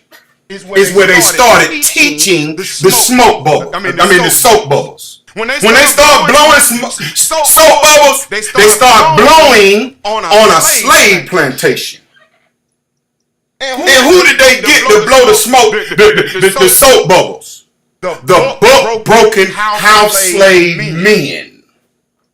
Those that agreed for safety and that agreed to keep them from being beaten, that they would teach white Jesus to the Israelites, the field slaves. If you don't believe it, then you go watch a movie called Birth of a Nation. And that movie chronicles, in its best way, right? The rebellion of Nat Turner, who they thought was book broken. And you have to understand that it also raised the value of those slaves on the slave market. If you were already book broken, if you had already seen one of the big slaves, that's how they book broke a lot of the slave men, black slave men. They would go take the strongest book and tie one rope to his ankle and another rope to his ankle and tie it to one horse and then tie it to the other horse. If you have a problem understanding that, actually Levi for 50 years had it in their logo. Now they replaced the book slave with jeans. But they would actually pull him apart in front of the women and the children. So that the young male children got to understand that the mothers, the black mothers, would teach the fear. You got to understand why they got Nicki Minaj too. Why they got Cardi B's. Right? Because Cardi B's and Nicki Minaj can teach their children to be fearful of the boss that has their hand of their marionette. Okay. Of their Geppetto. You understand? You do know that Geppetto was the liar, not Pinocchio, right? You do know that, right? I'm just saying, when you're not covered in the spirit of the truth, when you reject the spirit of the truth, when you take on religion, when you teach sermons, when you eat swine, and when you break God's law, statutes, and commandments intentionally, because you ignore the spirit of the truth. Okay. When you take on the identity, when you allow someone to change your identity, when you allow someone to rename you after the Lord called you Israelites, you reject what the Lord named you, and you love what man named you. See? And to keep in mind that the Lord gave you his name. He gave you his name. It's the kind of thing. It's the same thing with Dwayne Wade and his son Zion Wade, who he wants to change his name to Zion. And when you look up the Zion name, it is a unisex name. But Zion is a man's name. Why? Because the descendancy is based upon the man. It is a patrilineal descendancy to determine if you are an Israelite. Why? Because Jacob had 12 sons. And the covenant was made with Abraham, father, Isaac, father, Jacob, father, and the 12 sons of Jacob, who are fathers of the 12 tribes of Israel. No mention of mothers. An apple tree is an apple tree because of apple seed, not apple soil. Read 16 again, sir.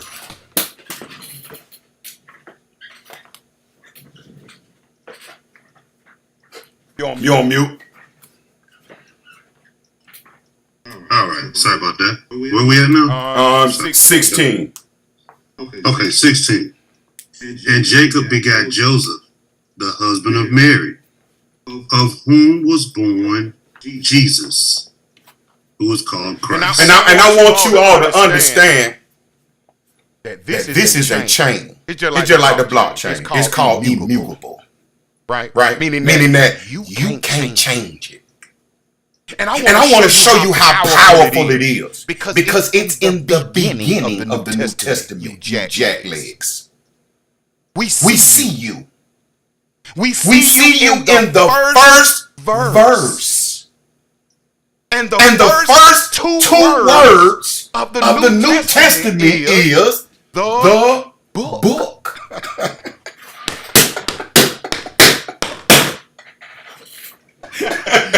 Find you somebody to play with.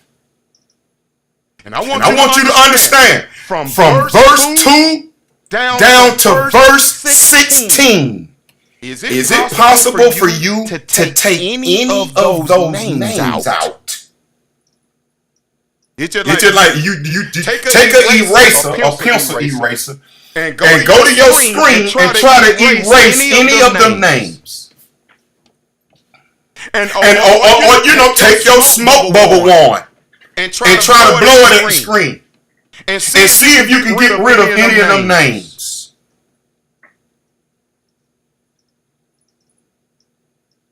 Mount Everest times 1,000. So you go back and you look and you say, well, wait a minute. These people say that they descend from their mother. That's what make them Jewish. Is that they got a Jewish mother? But wait a minute, we looking at Israelites and Christ Himself. They said that He had no father. I guess they were kind of like roundabout saying that he descended from his mother only. Well, that's what you teach. It's amazing how closely related to the sham and the scam that Christianity is to Judaism. Does everybody see that?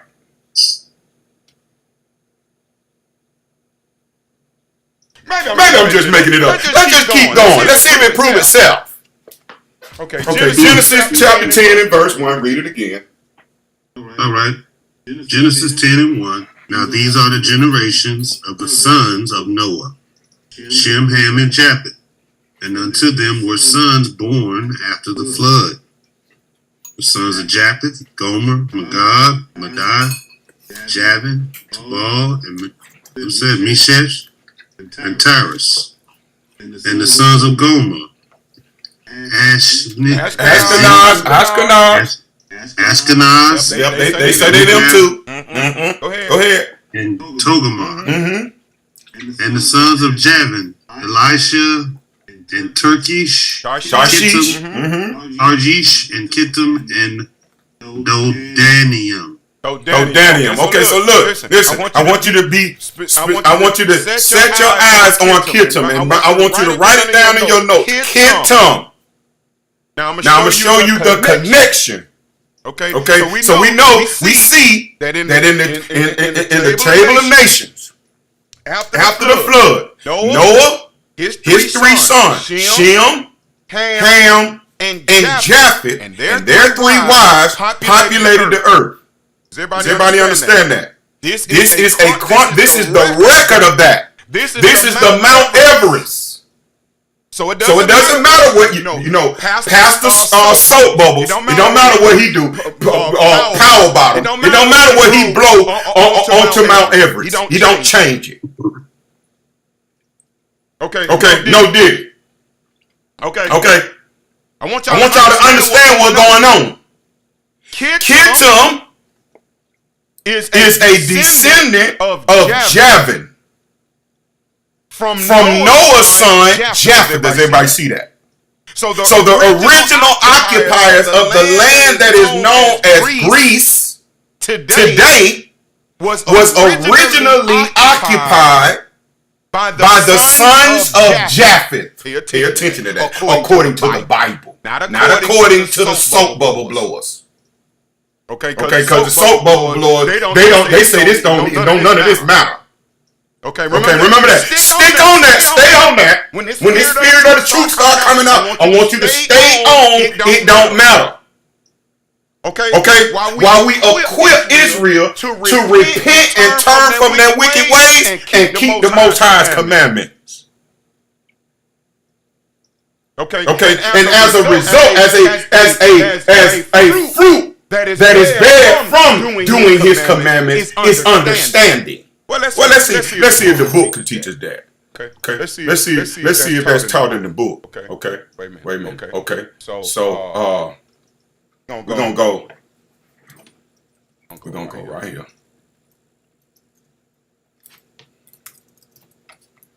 Okay. We're gonna go right here.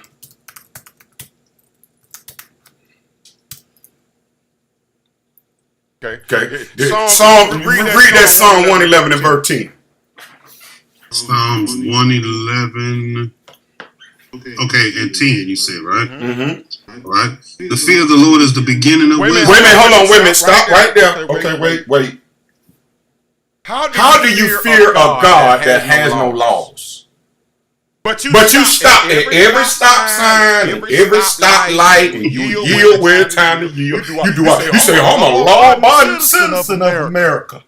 But I ask you, do you keep God's laws? And you say, God's laws are done away with. But wait a minute, though, bro. You got your library book back on time.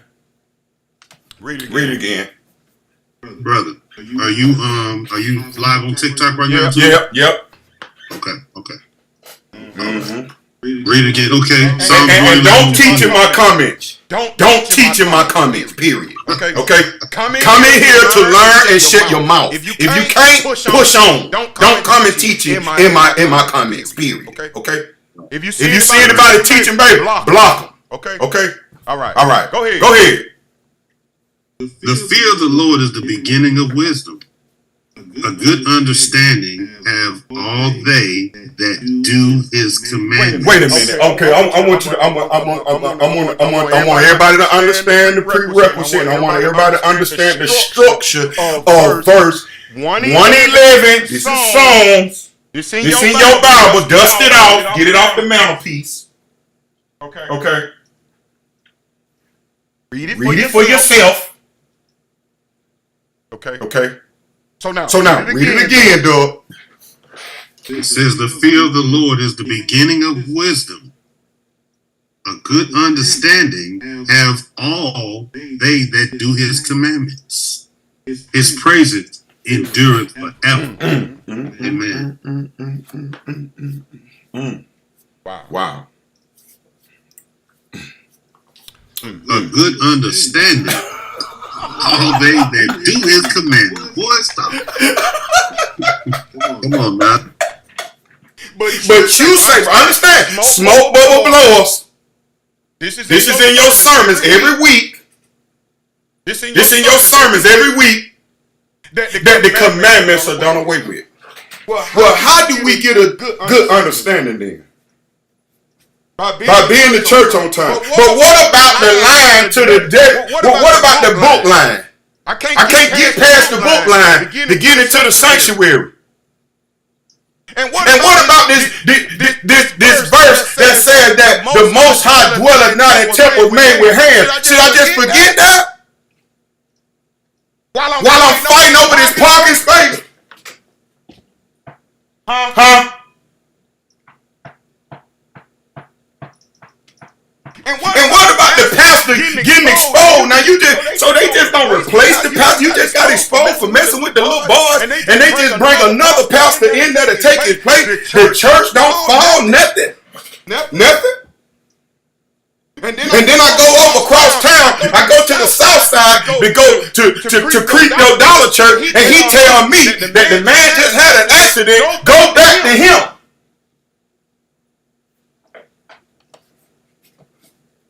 I mean, are these people together or something? Like I'm trying to find the Lord. Because I was taught by my grandmama and my mama and my aunties and all of that the Lord was in here. And I'm trying to find it, because every time I'm in here, I'm always going somewhere else to look for him somewhere else.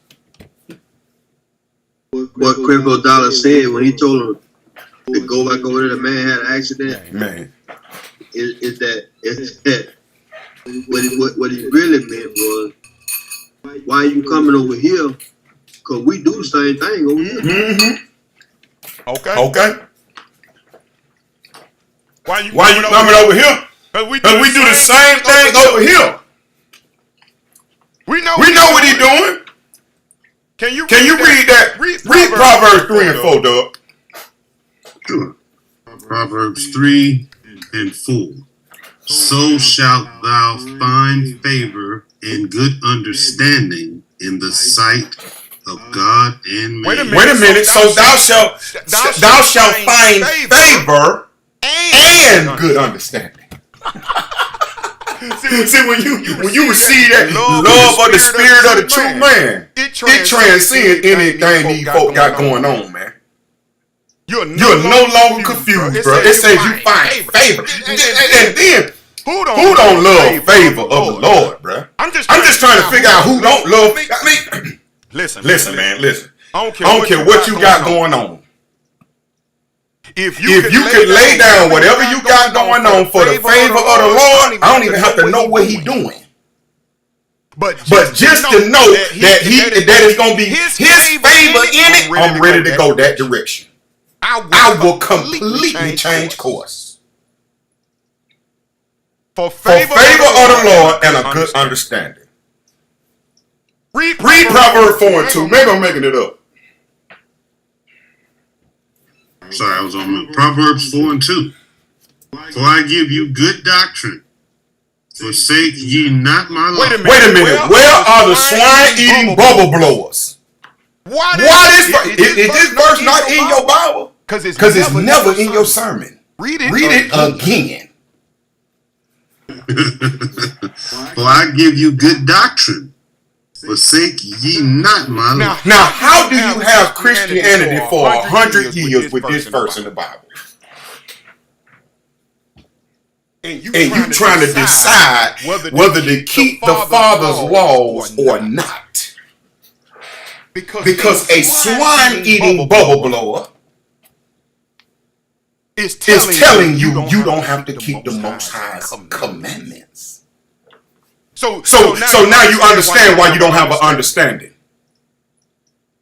You don't have a good understanding. Now you understand why you don't have the favor of the Lord in your life, right? Read Proverbs 13 and 15. Good understanding giveth favor, but the way of transgressors is hard. Wow.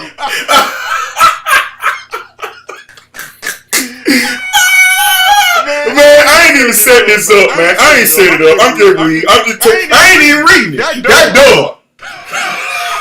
Don't put it on me.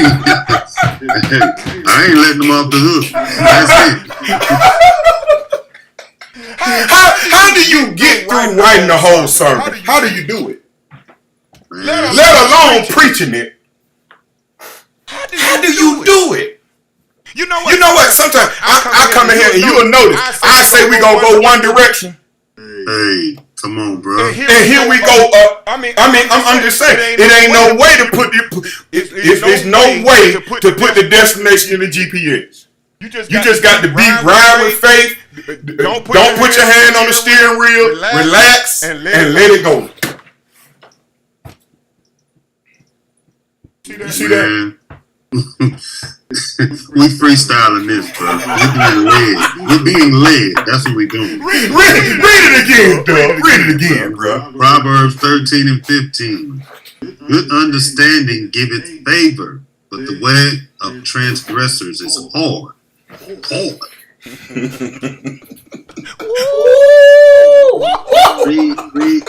Read 14 and 15. What he say? He said read 14. You know how cuz here. I know he's sitting on the top of the building. Start at 13, dog. Start at 13. Okay, 13. Whoso despises the word shall be destroyed. Wait a minute. Wait. Bro. Over with. I'm just saying, you can't make this stuff up, man.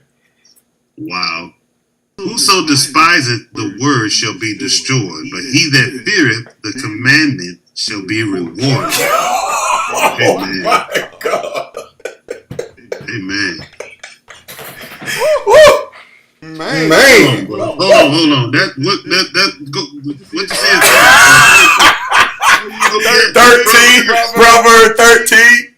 Cuz don't win it, open up the whole thing. Proverbs 13 and 13. You know how cuz do, man. You know how cuz do, man. Hold on, you slide it back down again. Let me make sure I lock this in. You gotta make sure you keep. Cuz got that Judas Maccabeus spirit, bruh. And that Phineas spirit, man. You gotta go, cuz. Chill out, cuz. Just hold on, bro. Come on, man. You not cut the Roman ear off, man. Listen, man. Relax, bro. Like this thing got to come to pass, cuz. Just relax, bro. Scroll down. Let me see what chapter this was. This is Proverbs 13. Yeah, 13. All right. Read it again. That's fire. Whoso despises the word shall be destroyed, but he that feareth the commandments shall be rewarded. Thank you, Nick. Appreciate that, sister. Wow.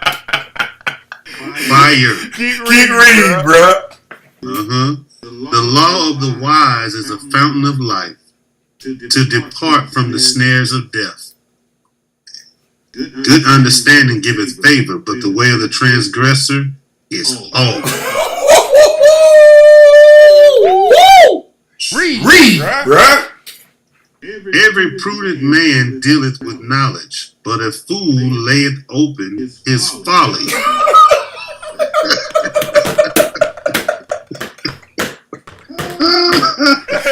Read on, bro. Wait a minute. This is for the bubble blowers. Read. A wicked messenger falleth into mischief, but a faithful ambassador is healthy. Oh my goodness. Read on, bro. Come on. And shame shall be to him that refuseth instruction. Wait a minute, bro. Come back, bro. I can't take it. I mean, for real. I can't take it either.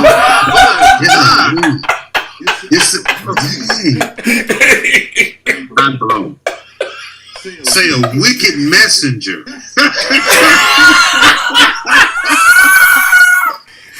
What? Hey, if you not, that is a black Christian pastor all the way up and all the way down.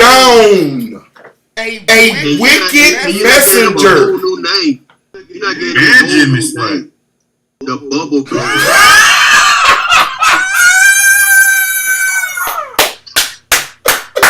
Wow. I'm never looking at a pastor the same again. I'm telling you. Oh my goodness, man. Woo. My Lord. Man, this Wow. 13 just man, Proverbs is just. Goodness. Read it again, dude. Wow. It says 17. It says a wicked messenger falleth into mischief, but a faithful ambassador is health. Okay, so it's just saying a wicked messenger becomes a power bottle. Read on. Power bottom. Poverty and shame shall be with him that refuseth instruction, but he that regardeth reproof shall be honored. Wait a minute. Read it, bro. Hey, listen, man. The Lord must. He must get you to go get the switch too. For real. Woo! Go get the switch. That's old school. I'm talking about. And look, some of these youngins on TikTok or wherever you listening in that don't even know what you talking about. Don't even. I used to pick the switches, bro. They think you talking about a Glock. You hear me? We been had switches. What? Read it again, dog. Read it again. It says, poverty and shame shall be to him that refuseth instructions, but he that regardeth reproof shall be honored. Listen, poverty and shame shall be to him that refuses instruction. Damn. So you're going to be broke and disgusted. Damn. Poverty and shame. I want y'all to see what's going on, man. That's the ghetto, bro. That's the ghetto.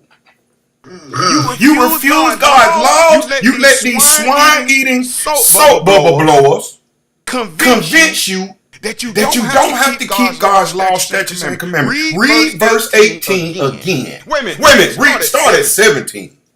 A wicked messenger falleth into mischief, but a faithful ambassador is health.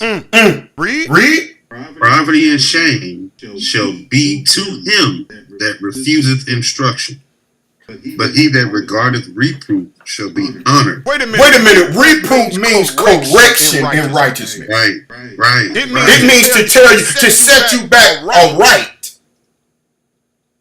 To let you know that if you don't love the spirit of the truth, you might as well get ready. You jumping out the fish grease right into that blue flame. I want you to understand that now. You jumping out that fish grease directly into that blue flame, and you hear them, and then you hear voof. That's what you jumping into. And the Lord's so powerful. You reading this book, and it say, Ezra asked him, Can you answer this? Can you answer that? You know, Ezra was always asking about the Israelites. Can you know what I'm saying? Why you do this? Why you do that? And the Lord said, if you can weigh fire, I'll answer you.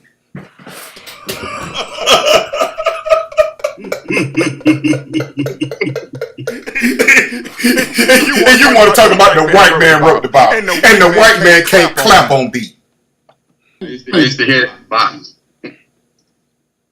But he wrote the Bible.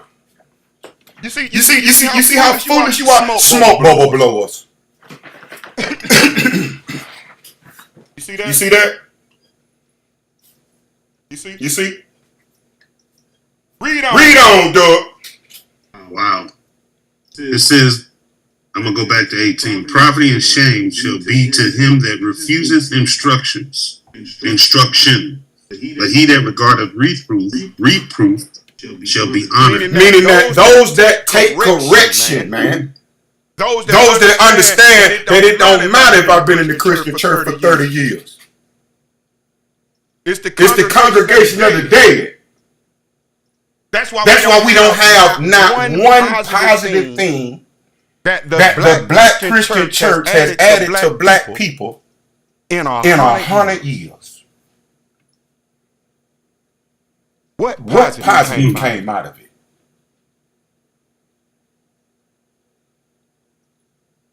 Read on. It says, the desire accomplished is sweet to the soul, but it is abomination to fools to depart from evil.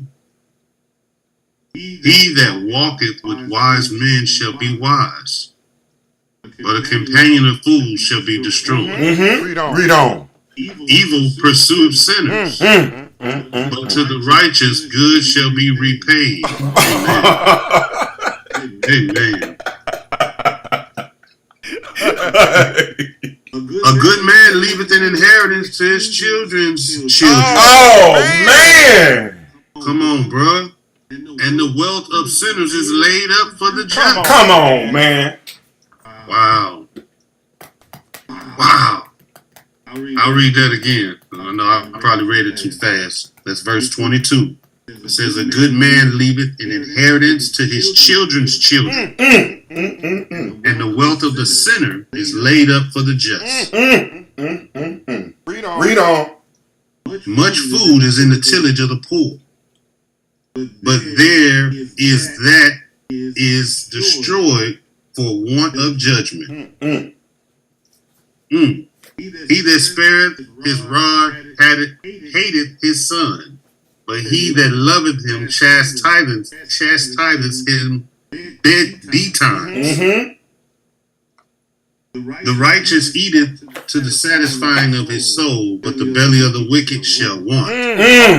You'll never be satisfied. The wicked will never be satisfied.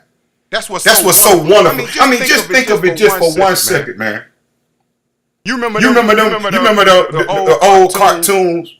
Well, the man will be walking and he in the desert and he'll be so tired and hot and thirsty, and then he'll see what's called a mirage. It's his mind playing tricks on him. And he'll go over to drink from that mirage and he think he's drinking water and he's drinking sand.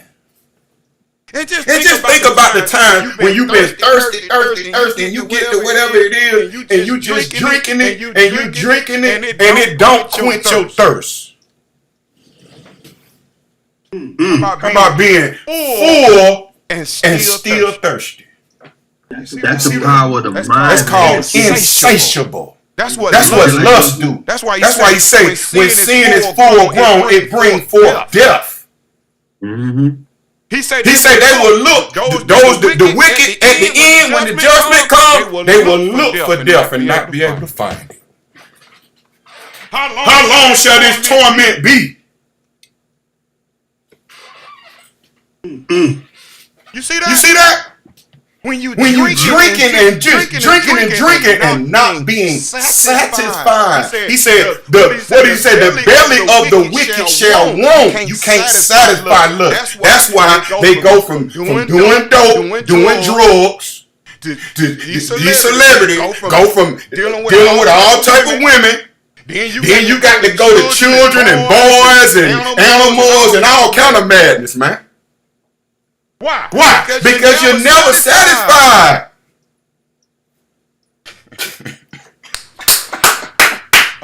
When you out of the, remember the favor of the Lord? One of the favors of the Lord is satisfaction. Oh my goodness, bro. You cannot satisfy lust and greed. Man. Read on, dog. Proverbs 19. Yes, sir. All right, Proverbs 19 and 8. He that getteth wisdom loveth his own soul. He that keepeth understanding shall find good. Amen. Thank you, Jesus.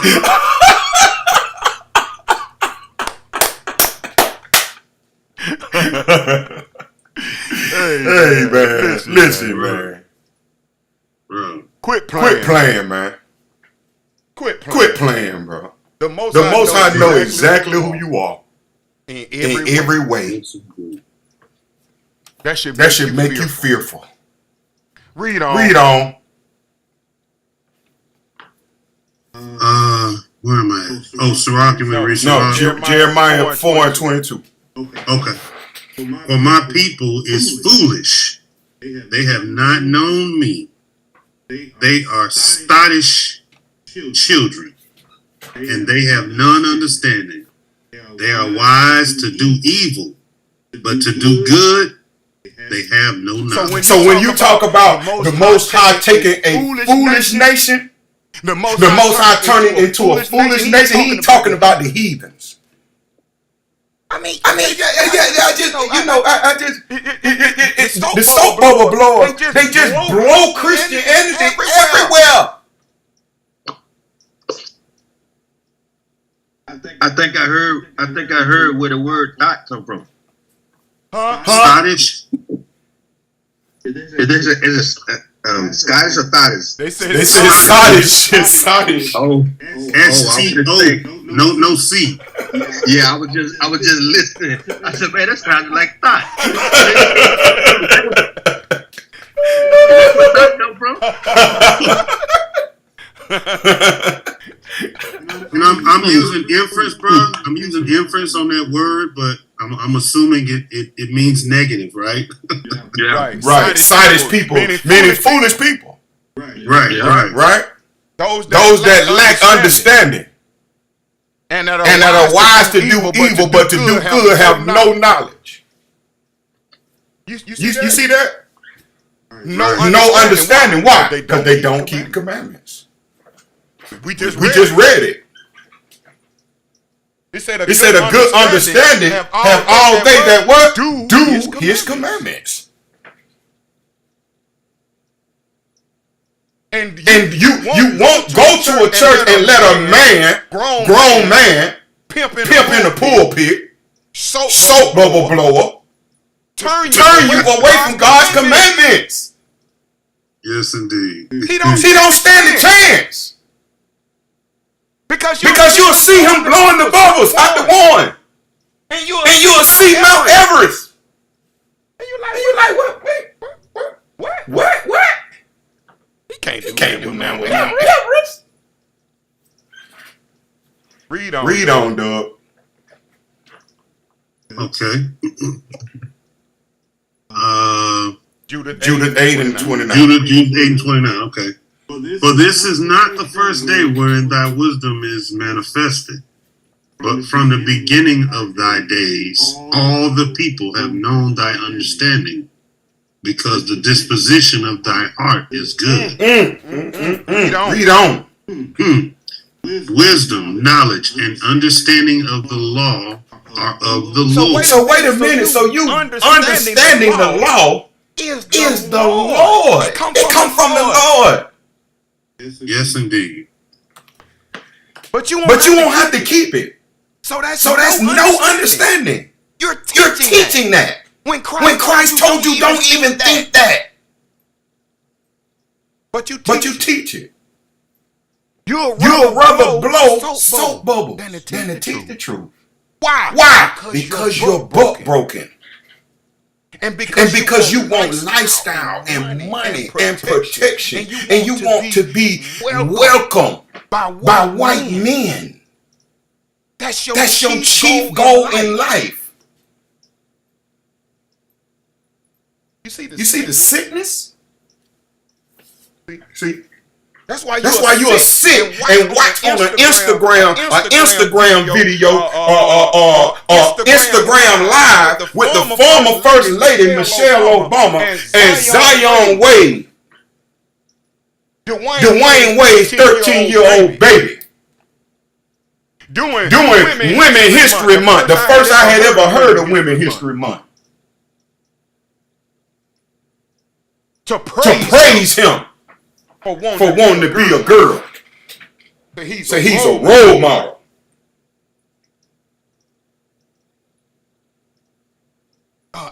Interview on live. And guess what black people said? Man, Michelle Obama be sharp.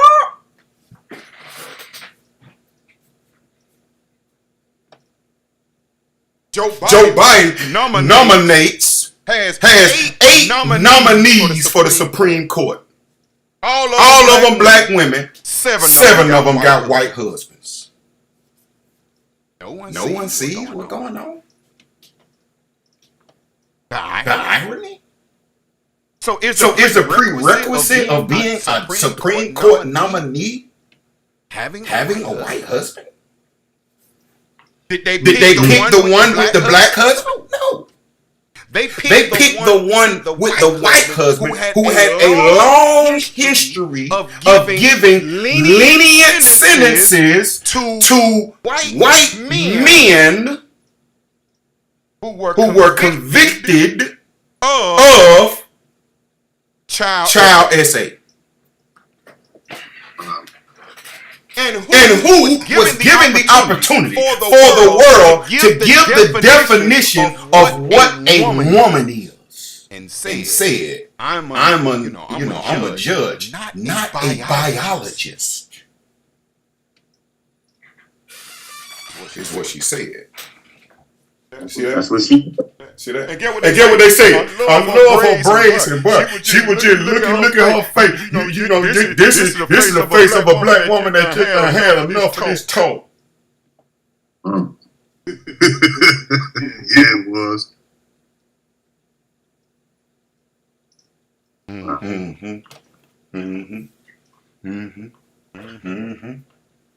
Yeah. Dwayne Wade and Magic Johnson are fathers of the year. Oh, the black woman can't stand the black man, but her best friend, is Lawrence.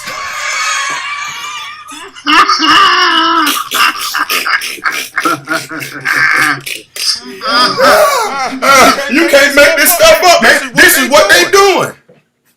This make my job easy, man. I don't have to do nothing but tell you what. Look at what these folks doing. I don't have to do nothing but just open your eyes first and open your ears first. But you got to be humble enough to receive that, because if you full of pride and you know this and that, and your granddaddy, all y'all been swine eaters, you can't hear none of this. You reject it. You don't even get to the truth. You can't even get to it.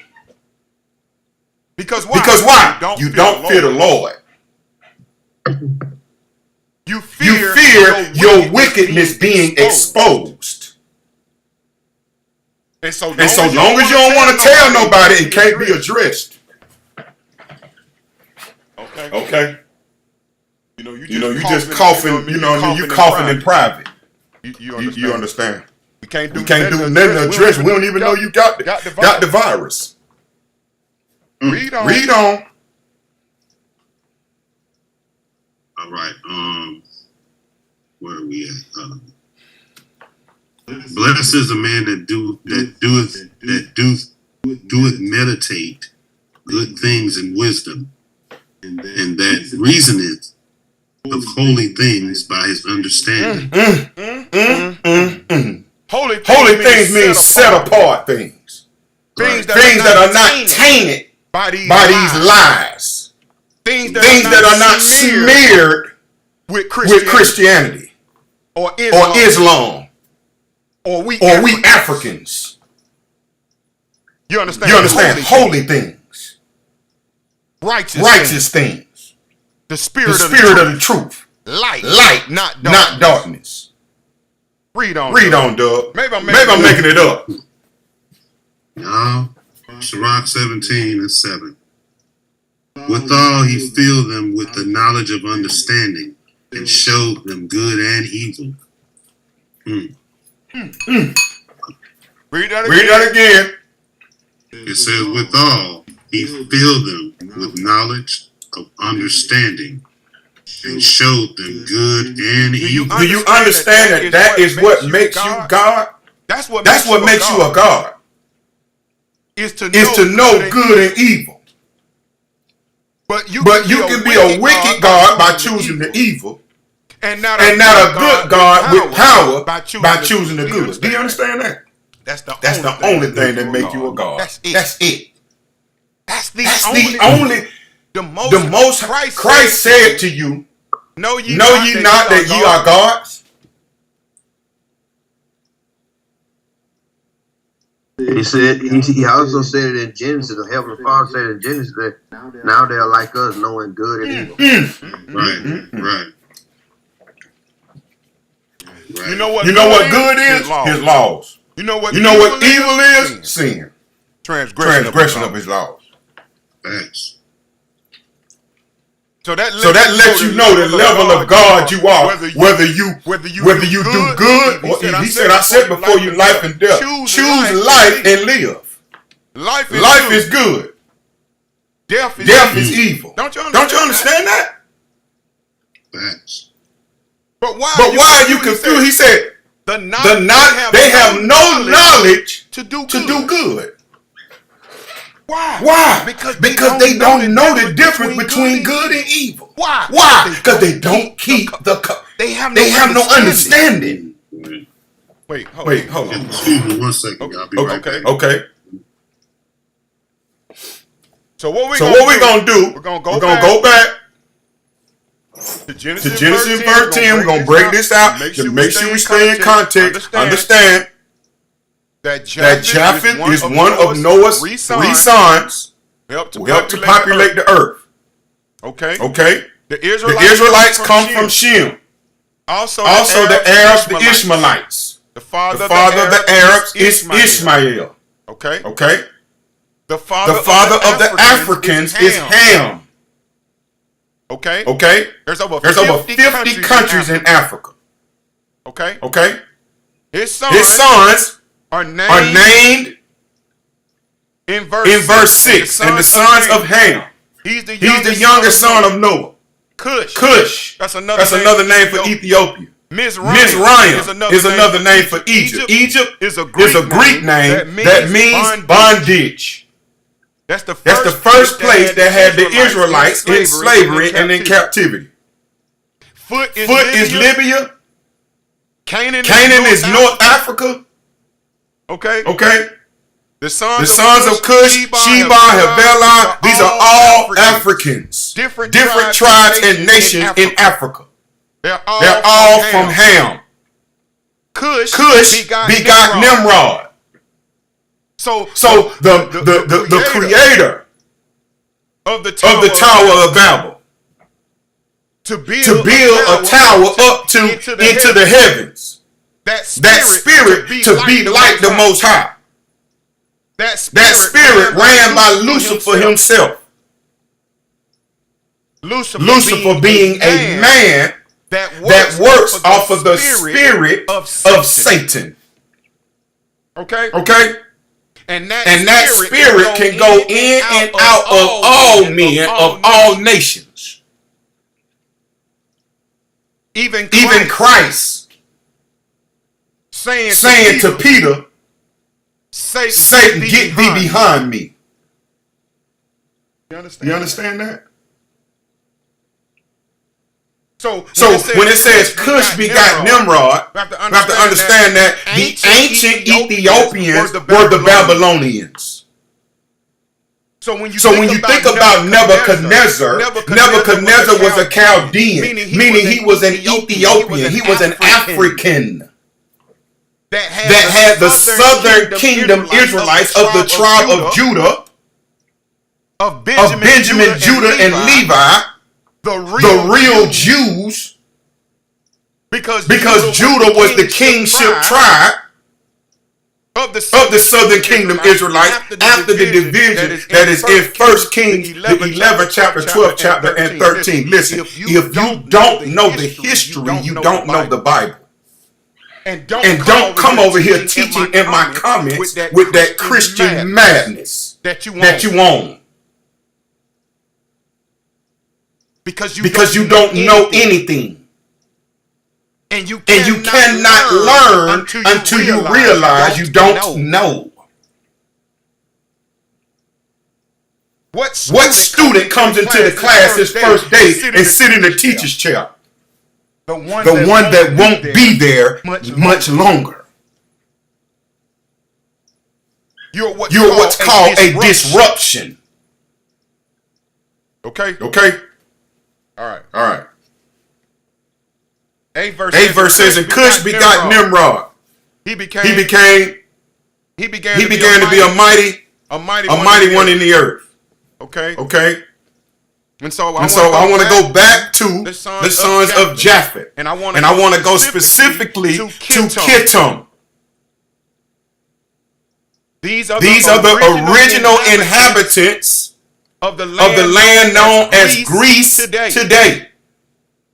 And I'm going to show you where the sons of Esau, the Edomites, came in and conquered the land known as Greece and took over rulership as the Greeks.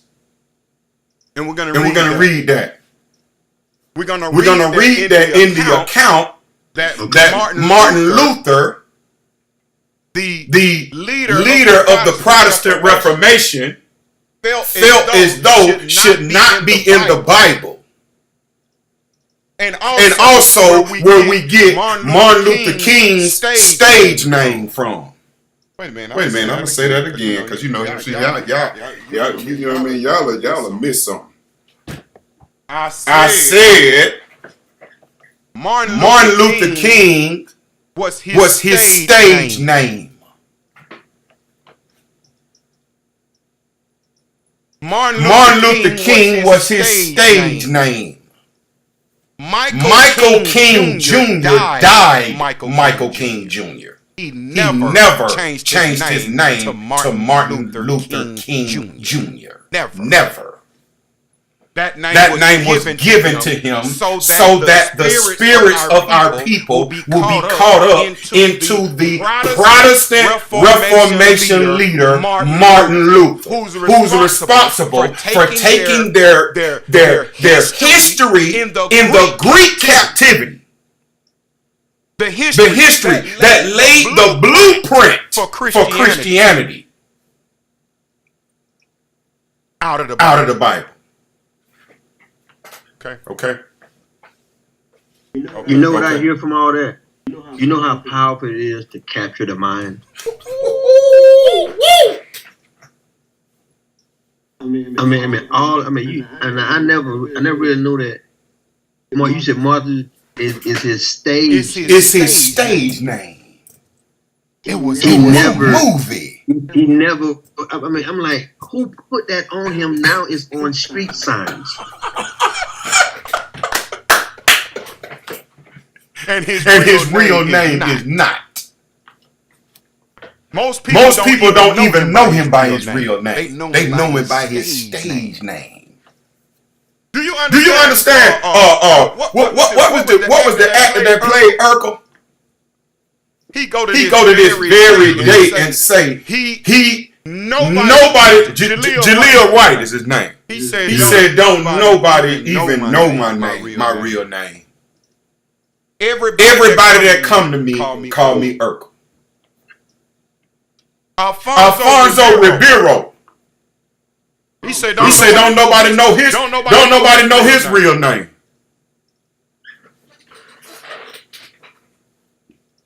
They call him Carlton and want him to do the dance. Everybody that meet him. Now, y'all got. I want y'all to know something too. There is a person that's an artist. He doesn't go by his real name, but everyone knows him as David Banner. Mm-hmm. And I had the opportunity to meet him while he was here in Atlanta. Mm-hmm. All what the Father says. I think that's other than the Father loving us so. That's why He give us so much mercy, because He know the mental abuse that we have taken. Mm-hmm. Mm-hmm. That's true, cousin. Slavery, man, it did a mental job on us to a point it went all the way down to our souls. And what's the remedy though, cuz? What's the remedy though, cuz? The belief and the love of the truth. Yeah. The law, statutes, and commandments. Get in the word and just come seeking something. Know that there's something better. Know that this is not the way it is, and come open to hear something different. And please shut your mouth, sit down and learn. For real. Because pride plugs the ears and blinds the eyes. Understand something. You know what I'm saying? You know what I'm saying? When you got your hands closed, your fists balled up, you can't grab nothing, man. You can't grab nothing with your fist balled up, man. Okay, so anyway. All right. So Maccabee 1. Read that, dog. Maccabee 1-1. All right, Maccabees 1-1, and it happened after that Alexander, son of Philip, the Macedonian. Wait a minute. So we got Alexander is the son of Philip, the Macedonian. Understand? That's a patriarchal lineage. It's a patrilineal lineage. Meaning it's the father seed that determines your nationality. So Alexander is what by nationality? According to this verse. Macedonian. He's a Macedonian. Who do the Macedonians descend from? You may not know, but the Macedonian descends from Esau's son Amalek. Wait a minute. Now I want y'all to notice something. Pay attention. That Alexander is not going to spread Macedonian culture all throughout the world. Alexander the Great is going to spread Greek culture, Hellenism all throughout the world. Which is why you find Israelites, black people, with keloid brands on their arm of Greek letter fraternities. And you have sorority members that don't date black men if they're not in a fraternity. You gotta have a credit score above 650 and all of that. I mean, you know what I'm saying? Yeah. You got to, Right. So I want y'all to pay attention to how this blueprint unfolds. How did they take your nationality, your culture, your custom? How did they take it from you and you don't even require it back because you love what they gave you in place of it? You love the stringy-haired white guy that look like he smoke weed and work and cook for Waffle House. That's what you love. Why do you love that? Because the broken house slave taught you that was God. In the first Christian church called the African Baptist Church in wherever, Virginia. Look at the blueprint. It's obvious. It's basic. It's simple. It started on a plantation with the picture of a Caucasian as the Most High, the son of the Most High, who didn't have a black father, who didn't have a father at all, just a mother. And the Holy Spirit in one picture. And you said nothing. Why did you say anything? Because Pastor Soap Bubble Blower told you, you don't have to keep the commandments. If he can get you to stop keeping the commandment, he can get you to stop understanding why he shouldn't be preaching a sermon and blowing smoke bubbles at Mount Everest. Now read it again and pay attention. All right, Maccabees 1-1. And it happened after that, Alexander, son of Philip, the Macedonian, who came out of the land of Chittim. Wait a minute. Okay, so now Chittim, who came out of the land of Chittim. Pay attention. That Chittim is the same as this Kittim. See, your apocrypha was taken out. It was taken out in a time where it was written in Old English. That's why you have the difference in the lettering. This is the same thing. So you have Chittim here and you have Kittim here. That is the land that was previously occupied by Japheth's sons, Javan and Kittim. And so when Philip of Macedonia came out of the land of Kittim, it means that he went to war with the original inhabitants of the ancients of the land of Kittim. Pay attention. And watch who he went to war with. He went to war not only with the ancient Greeks that were from the son of Japheth. He didn't just go to war with them. He went to war with who had authority over that land, because the Persians was the greatest power in that land at that time. So not only did Darius have rulership over Persia, which is modern day Iran, but he also had rule over the land of Kittim. He had rule over Greece as well, because of previous wars. Do you understand how this thing going? Do you understand how this is going? And now TikTok brings a restriction.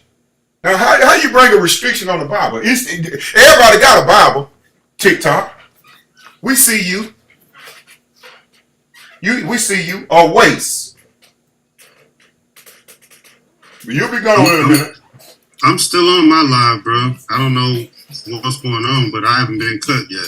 Okay. No, I'm just saying they got a restriction on TikTok. That's just to keep them from getting it out to a bunch of people. But a bunch of people don't like the truth. That's why that's why there ain't no mega churches in the Bible. Right. See, there ain't no mega churches and no power bottoms. Right.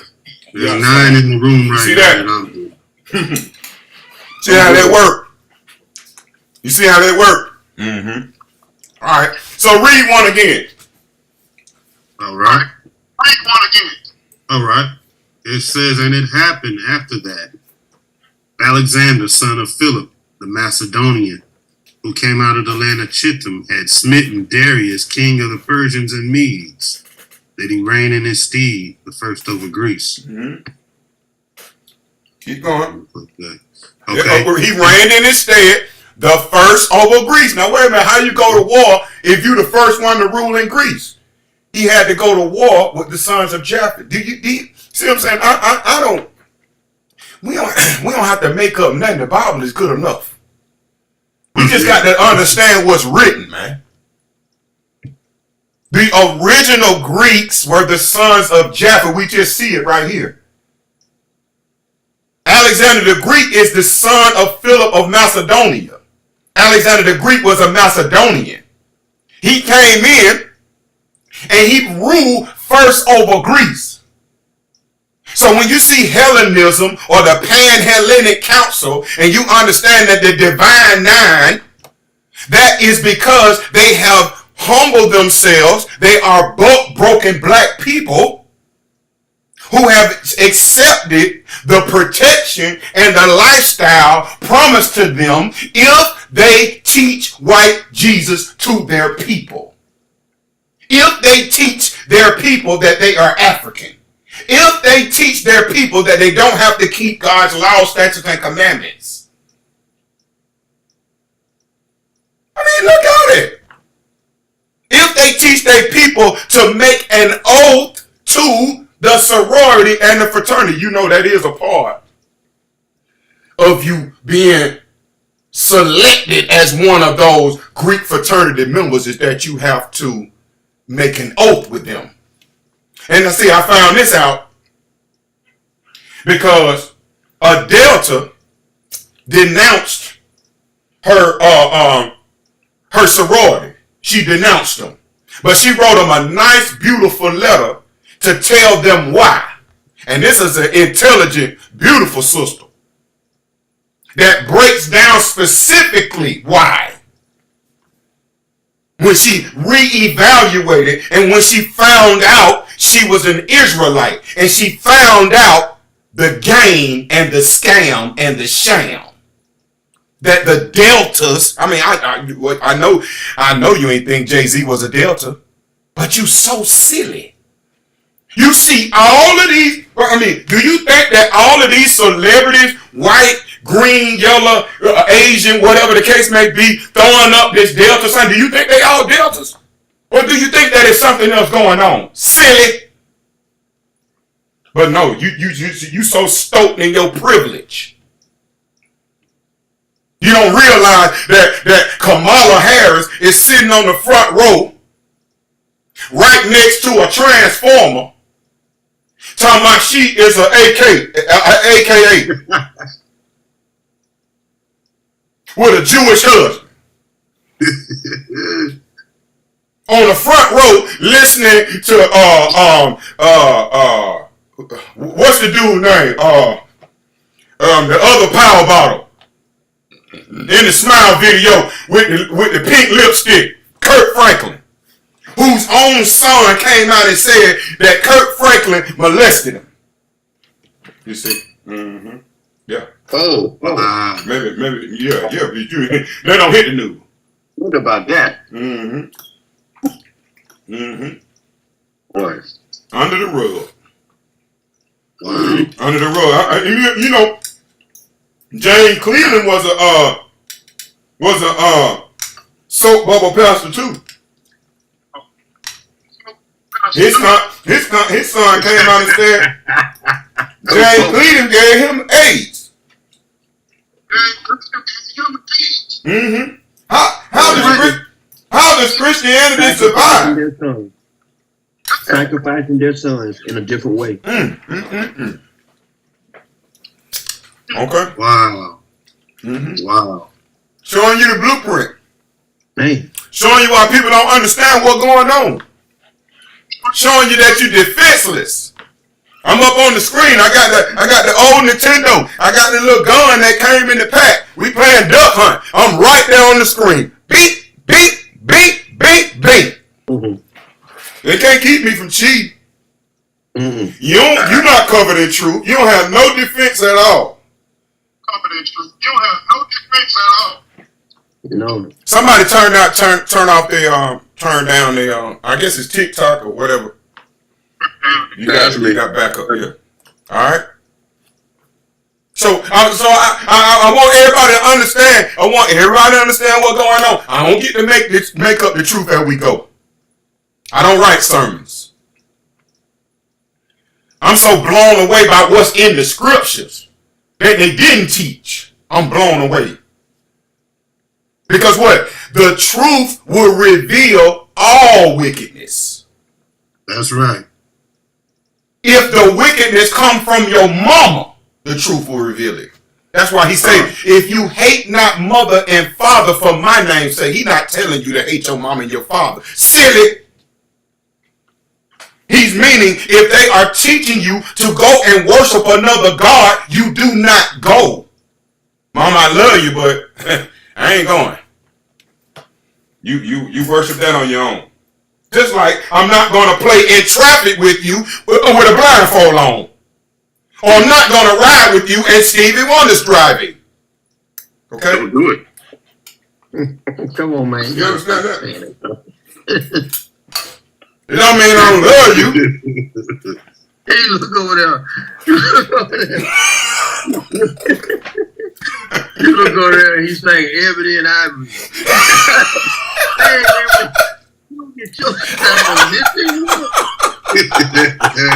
Not right now, but right now.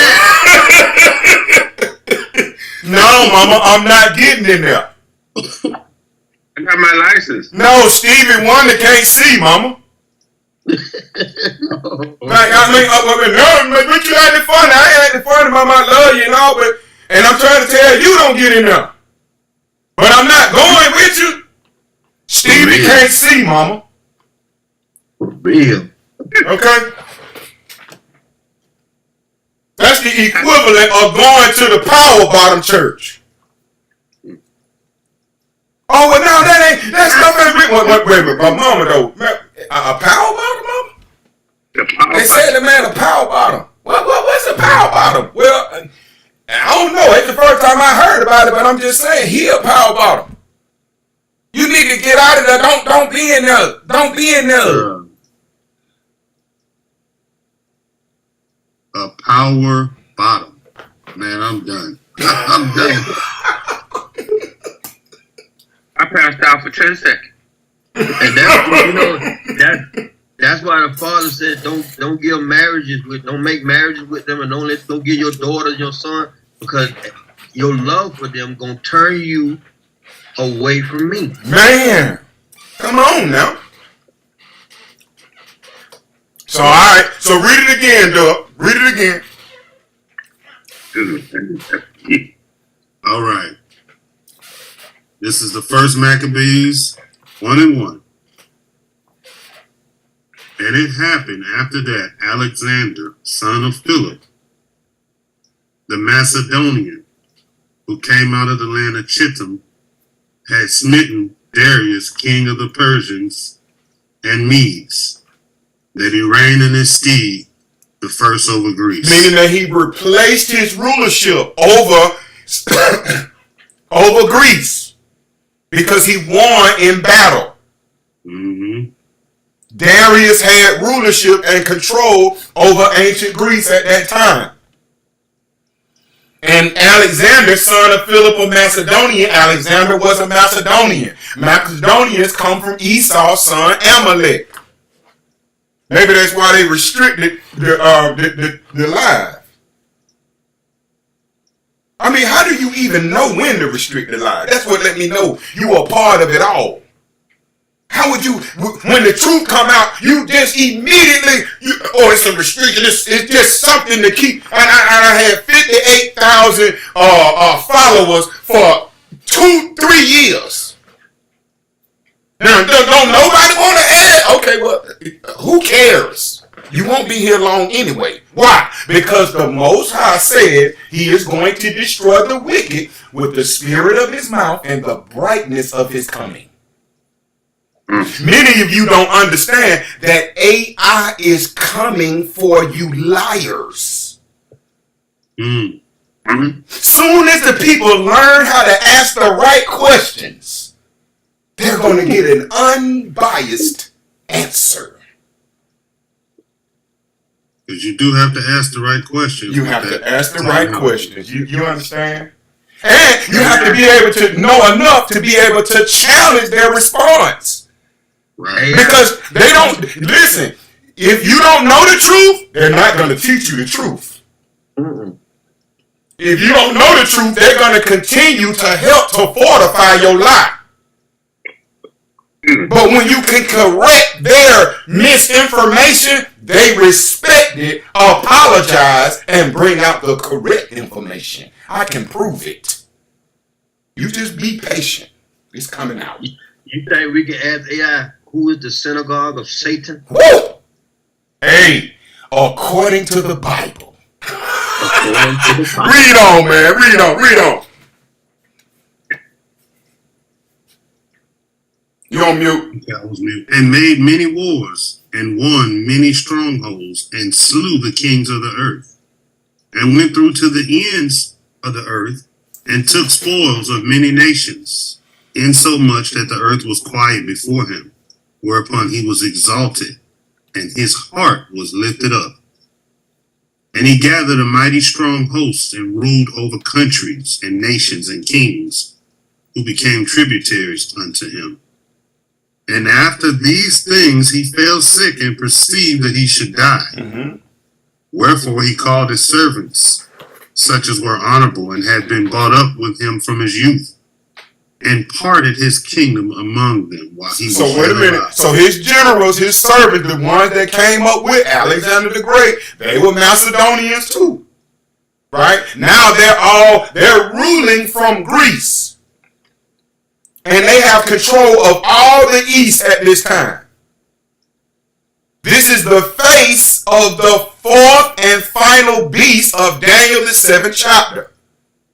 Why does it say he's like unto a leper? Because Alexander the Greek, or Alexander the Great, they say both names, used to wear leopard regalia.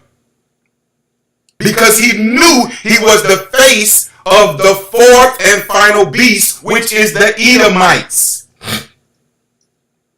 Please understand. Esau is the progenitor, the twin brother of Jacob. The twins that even in the womb of Rebekah, they were fighting. That is Genesis, the 25th chapter.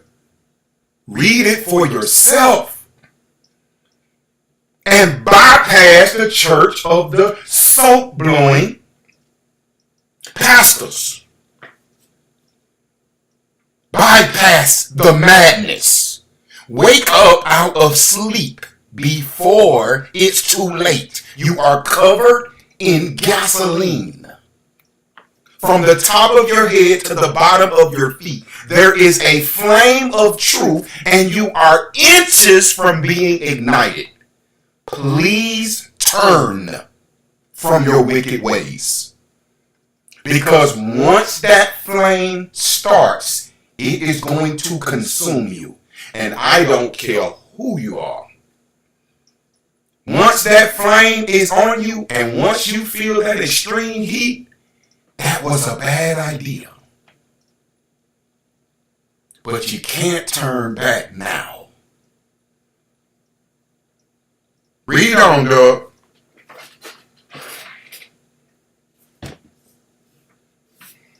You on mute. Damn, okay, my bad. And he got wherefore he perceived that he should die. We at 6 now. Wherefore he called his servants, such as were honorable and had been brought up with him from his youth, and parted his kingdom among them while he was yet alive. Mm-hmm. So Alexander reigned 12 years and then died. And his servants bare rule, everyone in his place. And after his death, they all put crowns upon themselves. So did their sons after many years, and evils were multiplied in the earth. Okay, they put crowns on themselves. You have to understand that Esau is the father of the dukes of the earth. Dukes are the highest ranking. Let me just show you. You know, I love receipts, and they're everywhere. When you can read and understand. When you can read and understand, the truth is everywhere. What does that say, Doug? That says, stand by, let me get that off my screen. That says, Duke, a male holding the highest hereditary title in the British and certain other peerages. Okay, peerages is the royal families. Hereditary title means from the father. Wait a minute. Let's see what father. Okay. Let's see what father. Okay. This is Genesis 36. And again, this is in your Bible. Okay. Ladies and gentlemen, what does the first verse say, Doug? Okay. It says, now these are the generations of Esau. Who is Edom? Wait a minute. Hold on. Come on, man. That's not in the Bible. It can't be in the book. How does Christianity survive for 100 years and this is in the Bible? Ain't a sermon ever been taught about Edom. Ever. Wait a minute. Let's go down to the 8th verse. Could you read that for me? Yes, sir. The 8th verse, it says, thus dwelt Esau in Mount Seir. Esau is Edom. Read the 9th verse. And these are the generations of Esau, the father of the Edomites in Mount Seir. Wait a minute. And these are the generations of Esau, the father of the Edomites in Mount Seir. Okay, wait a minute. Let's look up. Let's look up receipts. Let's look up Mount. What chapter was that, please? Genesis 36 and 1. Thank you. Genesis 36 and 1. Okay. So we understand what Mount Seir is. Is everybody? Maybe you saw that at Raiders of the Lost Ark. The home of the Edomites. I want you to notice something. The architecture. Can't run from that architecture. Can you? It's a sign. Wait a minute. This is the home of the Edomites. Pay attention. It's a sign. They go to Mount Everest. Woo! Woo! Okay? This is the home. This is their architecture. Everywhere, all over the world. All over the world. At their embassies. This is how their embassies are built in all of these countries. Remember that fourth and final beast. This is their architecture. Everybody understand that? Okay, wait a minute. Hold on. Okay. All right. So now, go down to verse 15. Okay. These were the dukes of the sons of Esau. Okay, wait a minute. I want you to make sure. We're going to make sure. I want to maybe that's why they say they from the woman. You think that might have something to do with it, y'all? You think that might have something to do with it? That they want to say they from a woman. They don't want to say they from Esau, do they? Yeah. Why they don't want to say they from Esau? The curtain gonna be pulled back all the way then. Read that, dog. It says a male holding the highest hereditary title in the British and certain other peerages. Ooh, woo! Boy, that Mount Everest is, boy, that's a big old mountain. That's a big old mountain. Read that 16th verse for me, dog. Yep. Duke Korah, Duke Gatam, and Duke Amalek. Wait a minute. Duke who? Amalek. Where? You mean that's in the Bible? Who's that? You mean that's in the Bible? Oh, goodness. Duke Amalek. Wow. It's called And he said Esau is Edom. Yes. He said, thus dwelt Esau in Mount Seir. Esau is Edom. Well, Wait a minute. You do understand. Wait a minute, hold on. Wait a minute. I just want to make sure y'all, you know what I'm saying? Hey, we ain't gonna make them dead, man. We just gonna receipt this thing on out, man.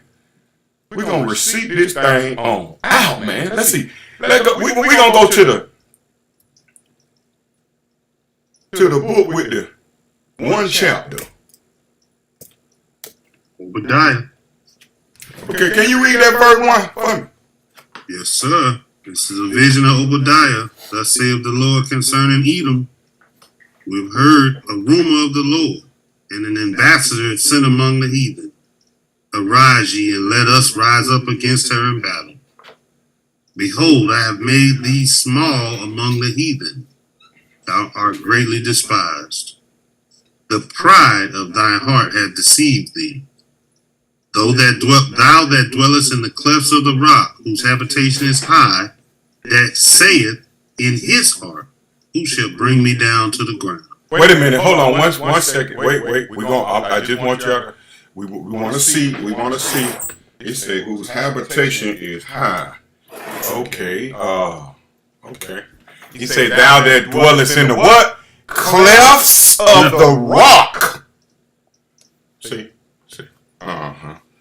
The clefts of the rock, whose habitation is high. Oh my. I mean, maybe I'm making this up as I go along. I I wrote it in a sermon. What is this? A rock. What about the smoke? What about the soap bubble blowers? Can you get rid of that? You need to get one of them. Excuse me. Can I get that scripture that you just read, young man, please? What were we just reading? Obadiah. Okay, Obadiah chapter 1. Yeah, it's chapter 1. It's the shortest one. Ain't nothing but one chapter or nothing but fire and All about flames. the destruction of Esau. I'm talking about, and I want to know what the smoke, what the soap bubbles do to this chapter in the Bible. I'm gonna make it my business to sit down and read that whole scripture. Cause honey, trust and believe me, that somebody gonna be on fire. Yeah, read it and see, because I had to give that entire book to an Edomite that was trying to debate with me. Baby, trust and believe me, they don't know what's going on up in here. They gonna know once they read Obadiah. You hear me? Keep reading, dog. Okay. It says the pride of thy heart hath deceived thee, thou that dwellest in the clefts of the rock, Meaning that you proud. whose habitation is high, and saith in his heart, who shall bring me down to the ground? Mm-hmm. Though thou exalt thyself as the eagle. Wait a minute, saying Simba gonna be the eagle. Wait a minute. Y'all, I know y'all thinking I'm making it up. You know what I'm saying? I know y'all think so. You know what I mean? I knew it. You know what I mean? Maybe I'm okay. This is on the inside of there. Oh, look at that. Everywhere. Though thou exalt thyself as the eagle, the pride of thine heart hath deceived thee, thou that dwellest in the clefts of the rocks, whose habitation is high, saying, who will bring me down to the ground? Wait a minute, who that sound like? Maybe that sound like somebody. Let's see who it sound like. Let's see who it sound like. Let's see who it sound like. You know, it's just giving someone else. Who is it? Let's just see. Read that 12th verse, girl. Mm-hmm.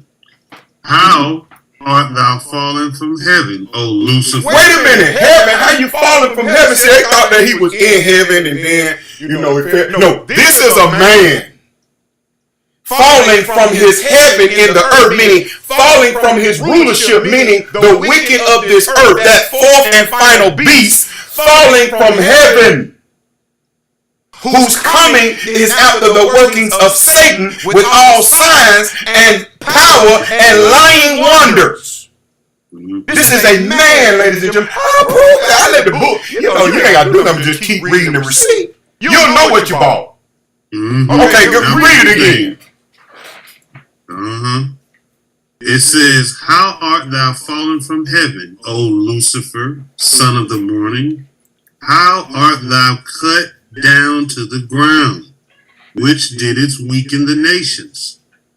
For thou hast said in thy heart, I will ascend into heaven.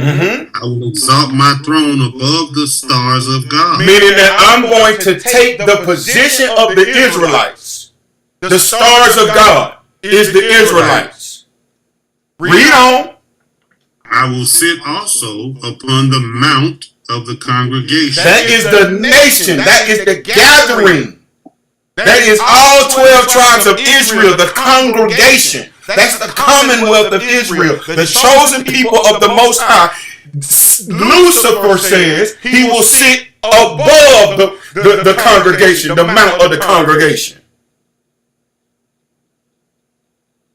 Meaning exalts himself above all that is worship and all that is called God. Read on. He's going to explain it. It says, I will sit also upon the mount of the congregation in the sides of the north.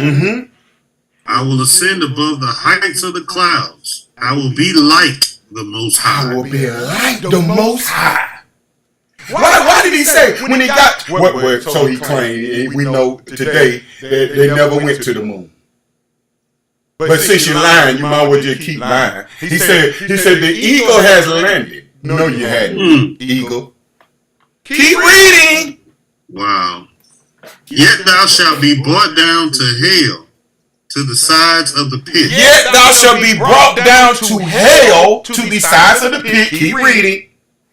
They that see thee shall narrowly look upon thee. So he's gonna be like, wait a minute, the wizard is a midget. We done came all this way up the yellow brick road, and the wizard is a midget.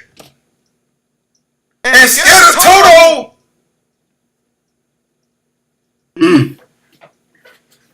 Keep reading.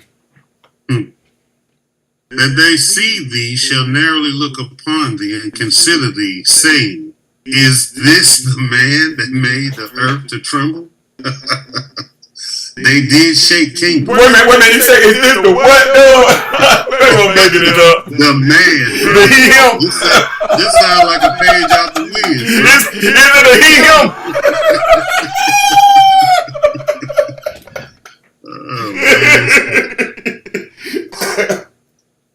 Oh my goodness.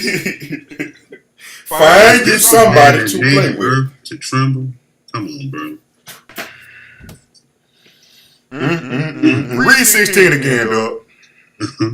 They that see thee shall narrowly look upon thee and consider thee, saying, is this the man that made the earth to tremble, that did shake kingdoms, that made the world as a wilderness, and destroyed the cities thereof, that opened not the house of his prisoners? All the kings of the nations, even all of them, lie in glory, every one in his own house. But thou art cast out of thy grave like an abominable branch, and as the raiment of those that are slain, thrust through with a sword that go down to the stones of the pit, as a carcass trodden underfoot. Man, listen. Find you somebody to play with. That's what that translates into all languages. Don't play with the Most High. Find you someone else. Okay. Said, as a carcass trodden under feet. Come on. And wait. Keep going, dog. They think he playing. Keep going. I'm muted. It says, thou shalt not be joined with them in burial, because thou hast destroyed thy land and slain thy people. The seed of evildoers shall never be renowned. Prepare slaughter for his children for the iniquity of their fathers, that they do not rise, nor possess the land, nor fill the face of the world with cities. For I will raise up against them, saith the Lord of hosts, and cut off from Babylon the name and remnant and son and nephew, saith the Lord. He said, prepare a slaughter for his children for the iniquity of their fathers. Not mothers. Not mothers. For they do not rise nor possess the land. Do you know you got to possess the land? You got to control all of this land in order for you to fill the face of the earth with cities. You know you got to possess the land. You know you got to be in rulership. The fourth and final beast is in rulership. You know you got to be in rulership when you the beast, the scarlet colored beast. Edom means red. Roth means red.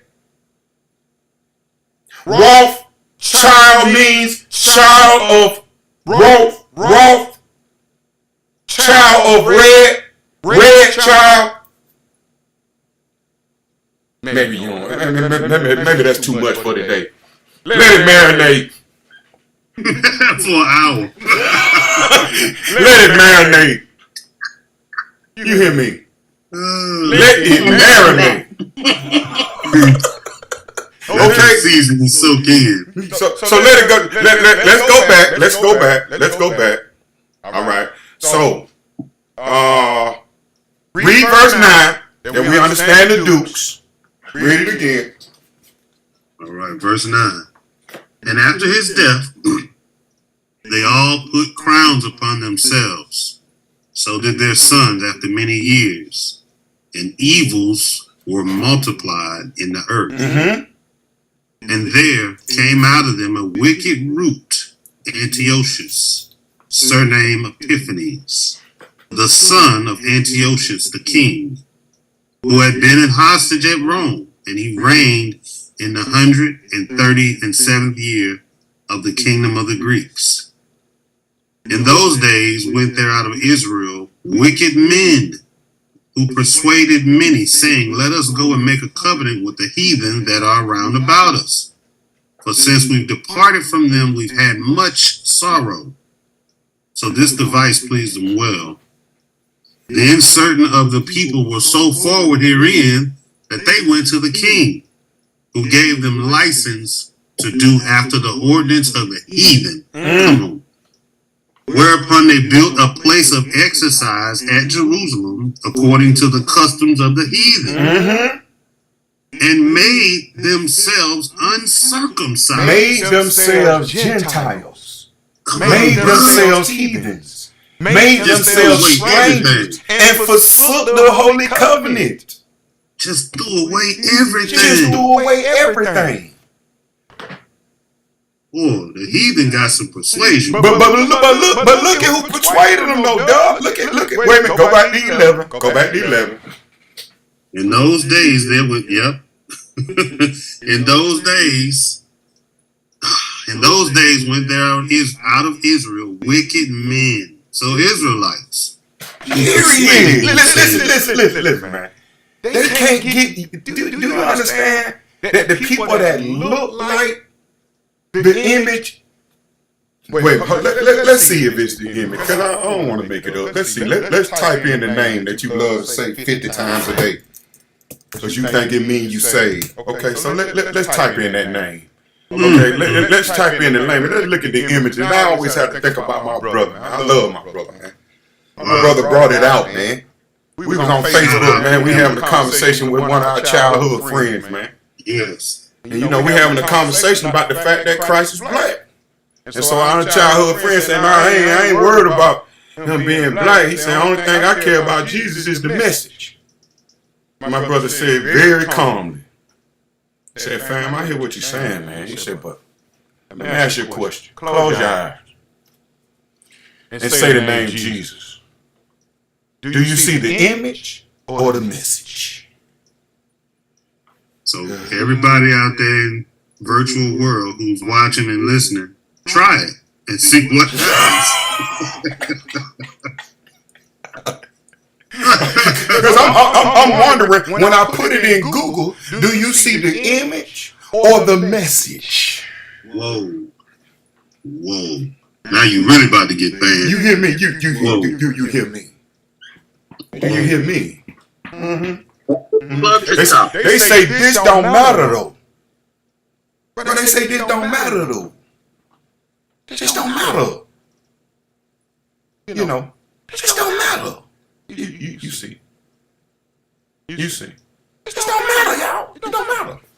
I mean, that's what Pastor Soapbook would say. This don't matter. Right? This don't matter. You know. See that? It said that he was. What it said about him? Read it again. I want you to go back to 11 again. 11, okay. In those days went there out of Israel wicked men. Wicked men. Israelite men. Right. Who persuaded many. Wait a minute. What is pastor's number one job? Persuasion. People into the fold, into the church.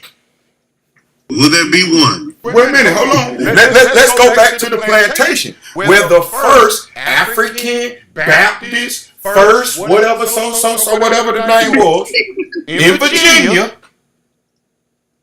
when the pastor was selected,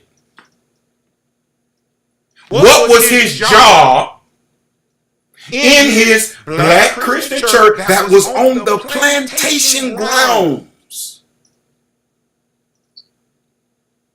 He was there, put up to persuade. Now keep in mind, it was against the black codes for slaves to learn how to read.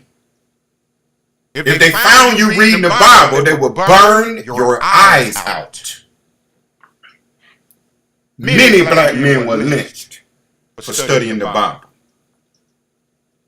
One such black man, who they thought had seen a book breaking of sorts,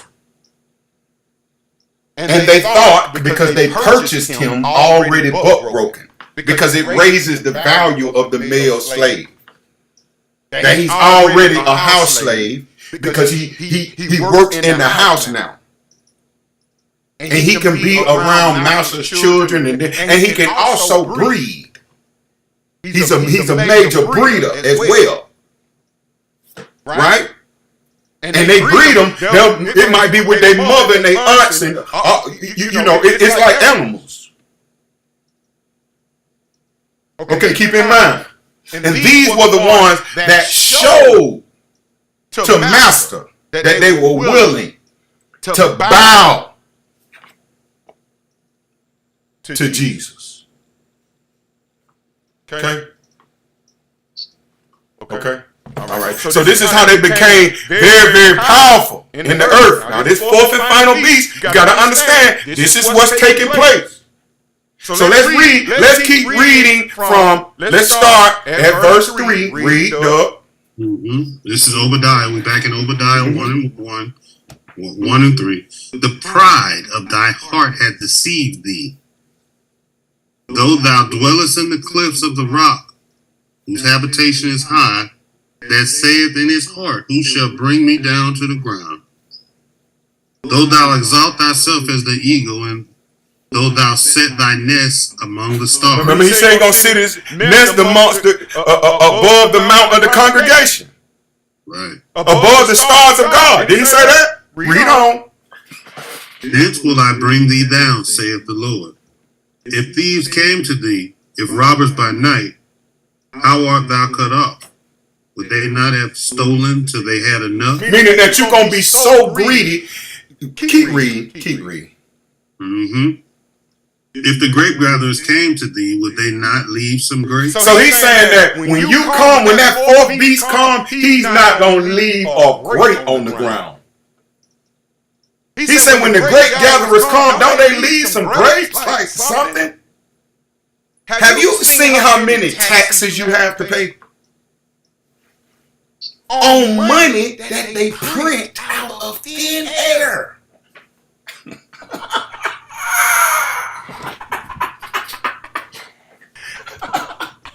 But remember, wait a minute. What do black people do with their money?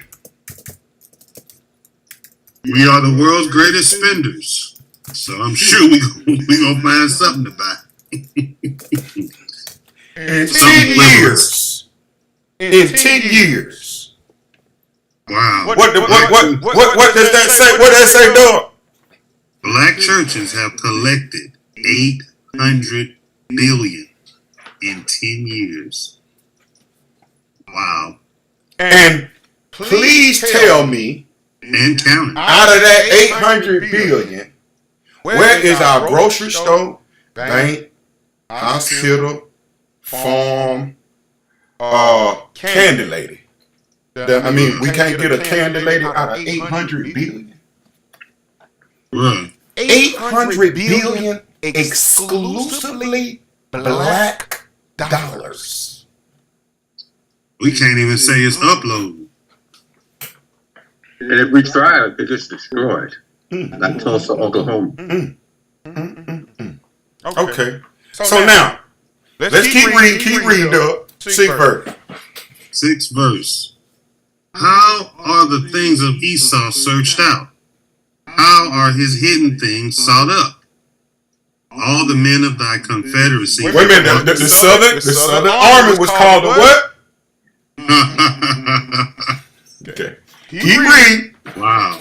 And then I want you to know that the people that's moved, you gotta understand, we got Geppetto and we got Pinocchio.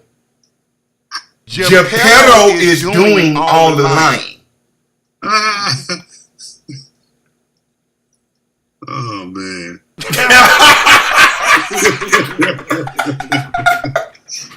Come on, man. Keep up. I mean, and his name is Geppetto.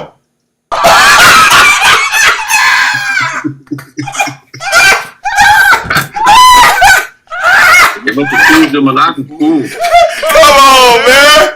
Come on. The pedal. You mess with Lil One, boys? Good nuts, man. Come on, man. This book. Thank you, Father. Wow. Right directly in your face.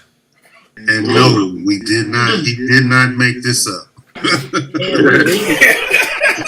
In your Bible too. Keep reading, dog. Keep reading.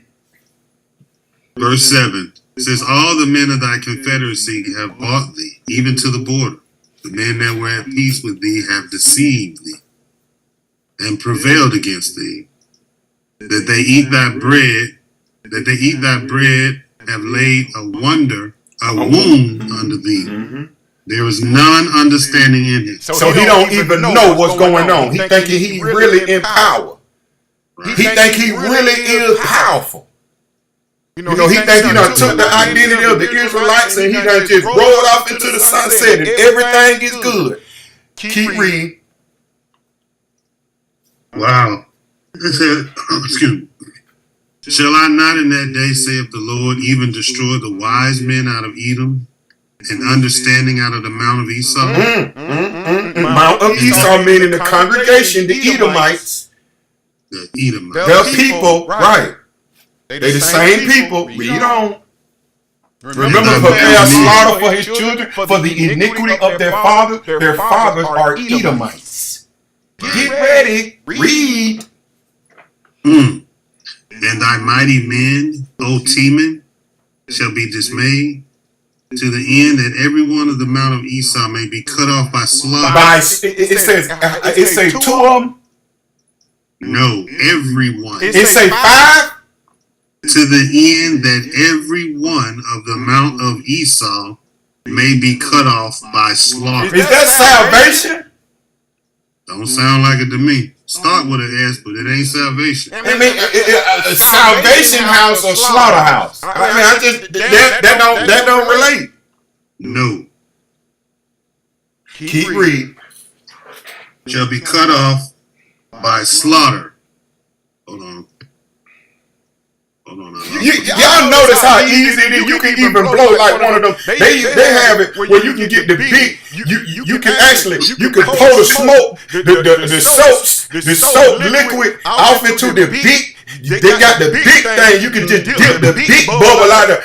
You see that it is easier to bust the big bubble than it is to bust the little small bubble.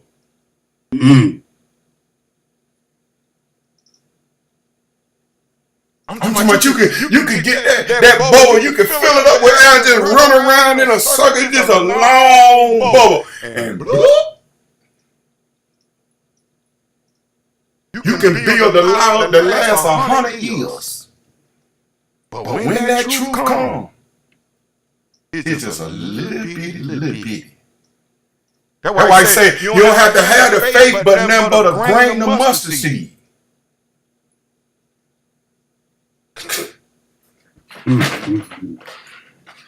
Keep reading, dog. Maybe I'm making it up. Says to the end that every one of the Mount of Esau may be cut off by slaughter. By slaughter, read on.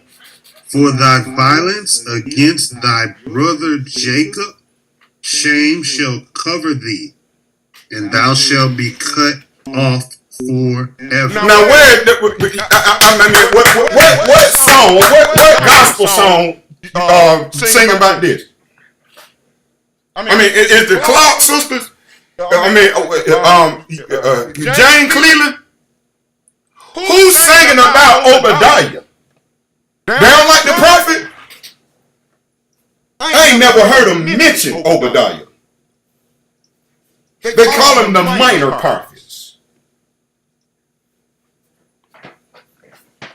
But it's probably a minor.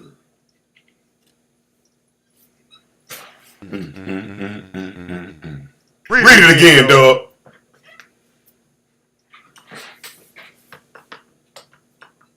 You on mute.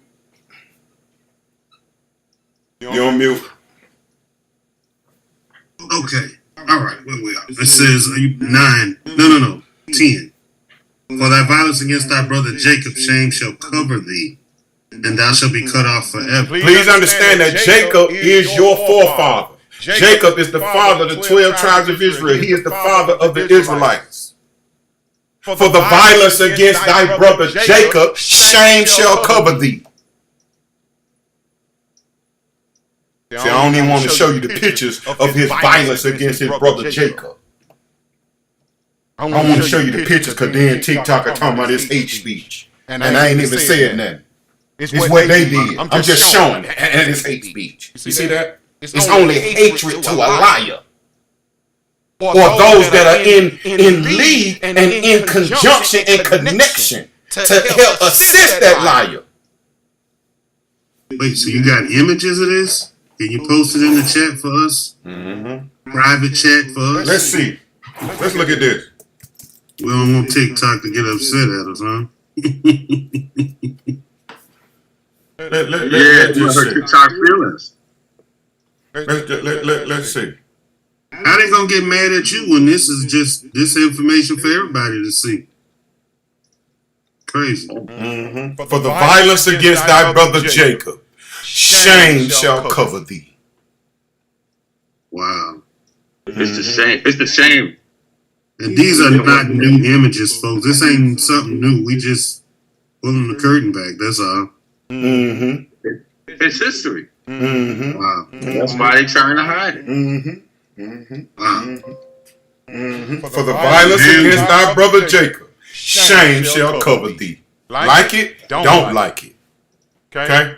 All right. So now let's keep going. Let's keep going. You know, accuracy is important. All right. Let's keep reading the receipt.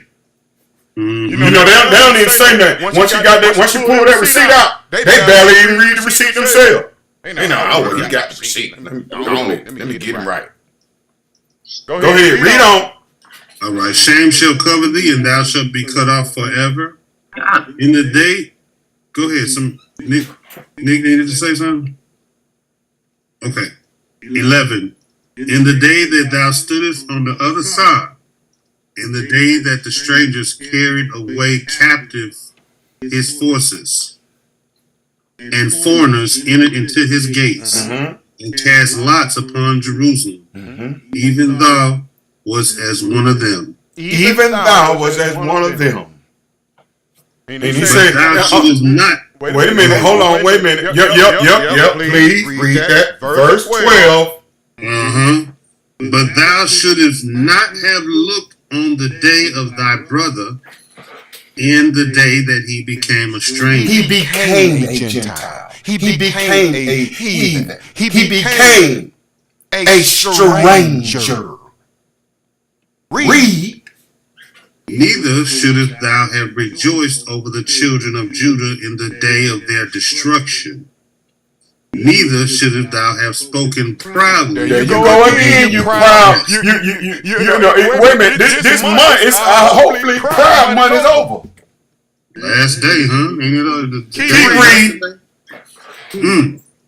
Thou shouldst not have entered into the gates of my people in the day of their calamity. Yea, thou shouldst not have looked on their affliction in the day of their calamity.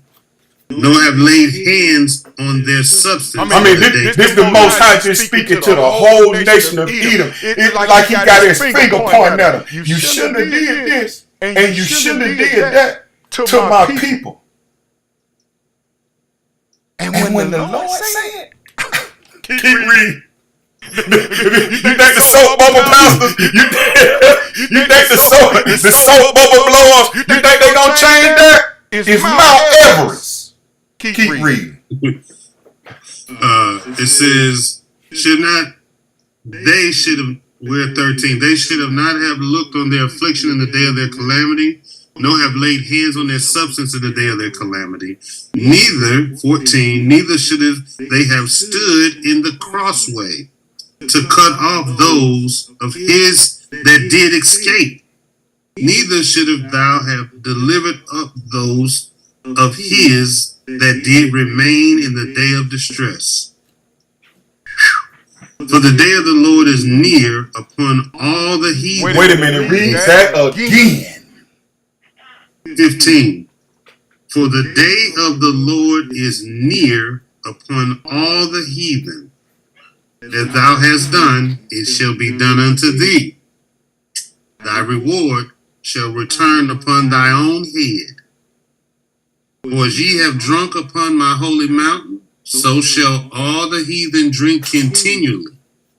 Yea, they shall drink, and they shall swallow down, and they shall be as though they had not been. Wait a minute, now it take the Lord to say that.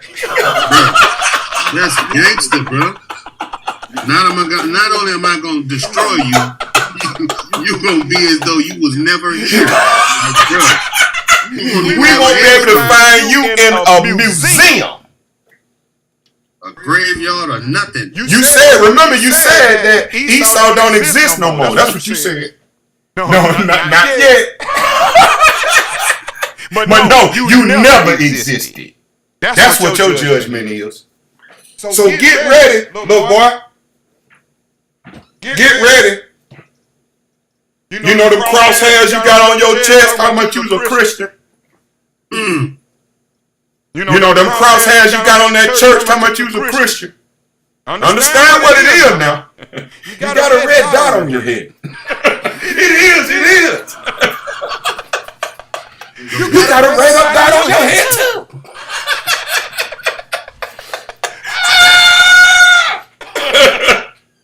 at your barn burner. Yeah. You got a red dot on your head. Yeah. You used to dress up. You remember how you used to dress your children up? And hang under hang under our hanging forefathers. You remember that? Remember how you castrated them first? Then you hung them. That says something about your motive and that you read the blueprint. Because you castrated a man. Why would you castrate a man that you're about to hang from a tree? What's the purpose of that? Right, like, come on, bro. Is it a sign? Wait a minute. Keep reading, though. Keep reading. Because maybe I want to make sure. Go ahead, keep reading. 17. But upon Mount Zion shall be delivered. Wait a minute. And this the irony that the little boy name is Zion. Yeah. Well, Zion now, huh? No, his name's still Zion. How about that? Because guess what? The soap bubble blowing don't change his name. Right. They even go to the judge. The judge can change his name. Everybody can change his name, but you can't change his name. His name is Zion. Or his assigned gender. And guess what? On Zion shall be deliverance. Read that again, cuz. Read it again. It says, but upon Mount Zion shall be deliverance. And there shall be holiness, and the house of Jacob shall possess their possessions. Wait a minute, he said the house of Jacob. Remember he said the wealth of the wicked is stored up for the just? That's right. He said the house of Jacob shall possess their possessions. That's right. Wait a minute, bro. Hold on, bro. Hold on. That's crystal clear. The bounty is coming. Right. You read. Verse 18. In the house of Jacob shall be a fire. Wait a minute. It shall consume with the spirit of his mouth and the brightness of his coming. Read it again. In the house of Jacob shall be a fire. A fire. Read. In the house of Joseph, a flame. And the house of Joseph, Ephraim, and Manasseh, a flame. Read. In the house of Esau for stubble. Wait a minute. Have anybody ever looked in the bottom of that fireplace and see that kindling down there after it's been burning for about an hour? Mm-hmm. You see that glowing? You know, Lucifer is the light bearer. See, you don't even understand. See, you following Lucifer because you think that serpent, you think it's giving you knowledge. You think it's enlightenment. That's why he call you son of the morning. Because you're glowing now. But you're glowing because of the consuming fire.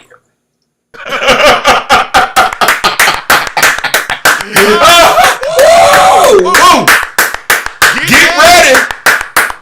Get ready. All praise and honor and glory to the Most High. Get ready. Tell it. Because it's coming. And all that are joined unto thee shall be thrust through with the sword. So this is your warning. Let go of them people. Turn away from their iniquity. Because if you follow their fathers, you have to follow and be judged with the same judgment. That's right. Now you choose now. That's why the Lord said, I place before you life and death. Choose life and live. Right. Get ready now. Read it again, dog. Mm-hmm. This is verse 18. It says, in the house of Jacob shall be a fire, in the house of Joseph a flame, in the house of Esau for stubble, and they shall kindle in them,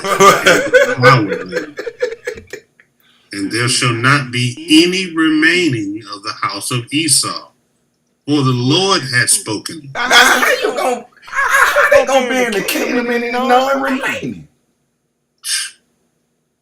The Lord hath spoken. How is your Christian brother gonna make it to the kingdom and he ain't remaining?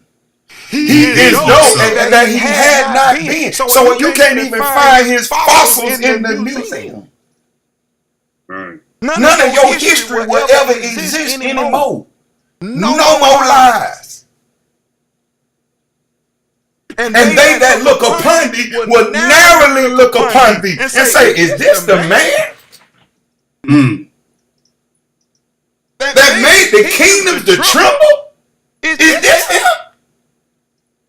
It's a midget.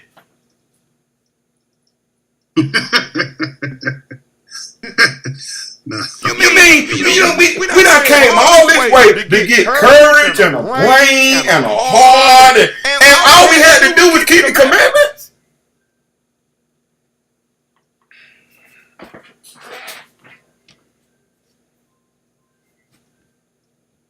Keep going.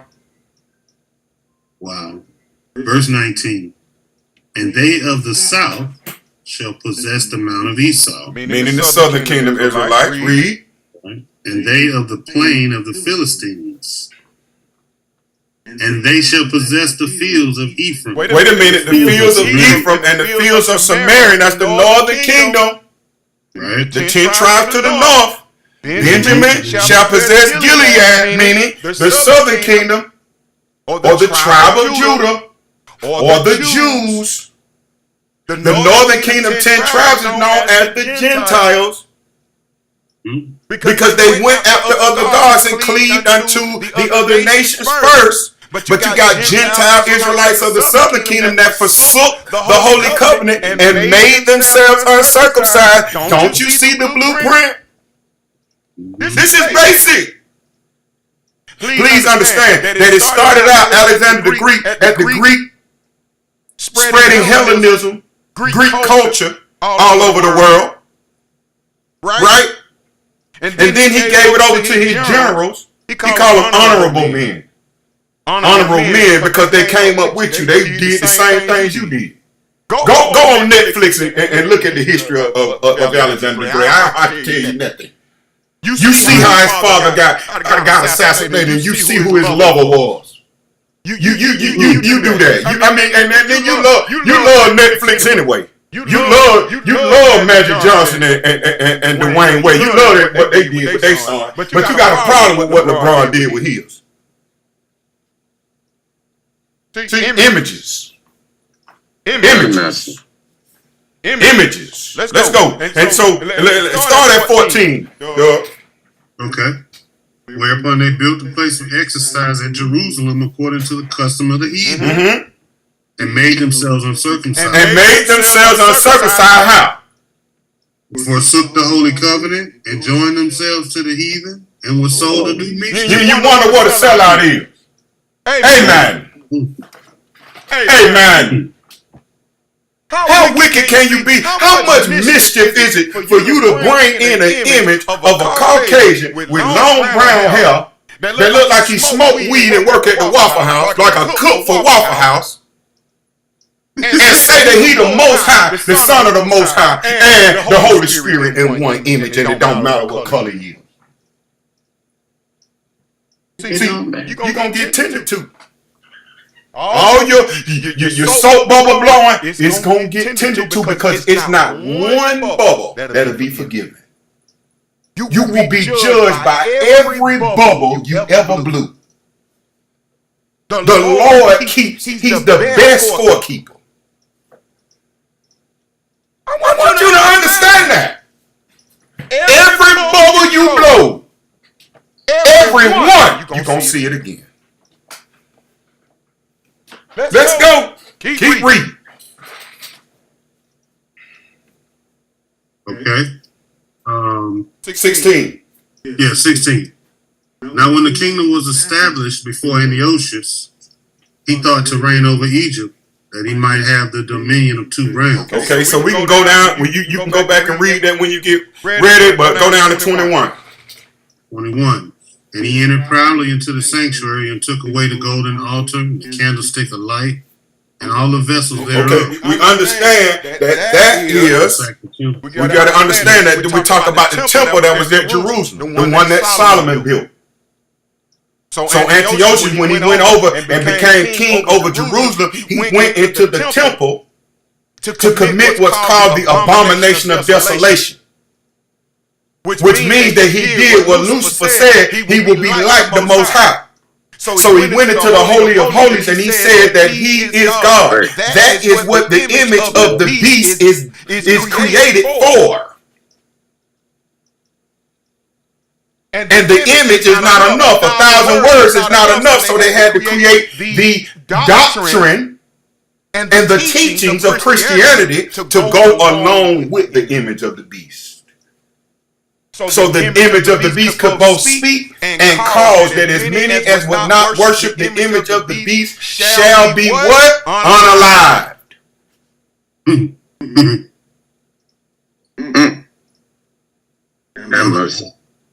So let's read. Let's keep reading, though. Maybe they'll tell you about it. Okay. This receipt full. Yeah, 22. 21. I'll go to 21 again.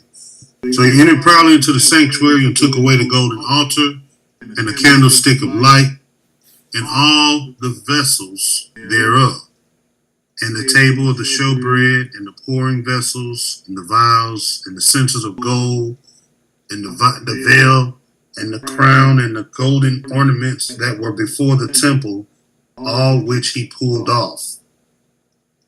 He took also the silver and gold and precious vessels. Also he took the hidden treasures which he found. And when he had taken all away, he went into his own land, having made a great massacre, and spoken very proudly. Therefore there was a great mourning in Israel, in every place where they were.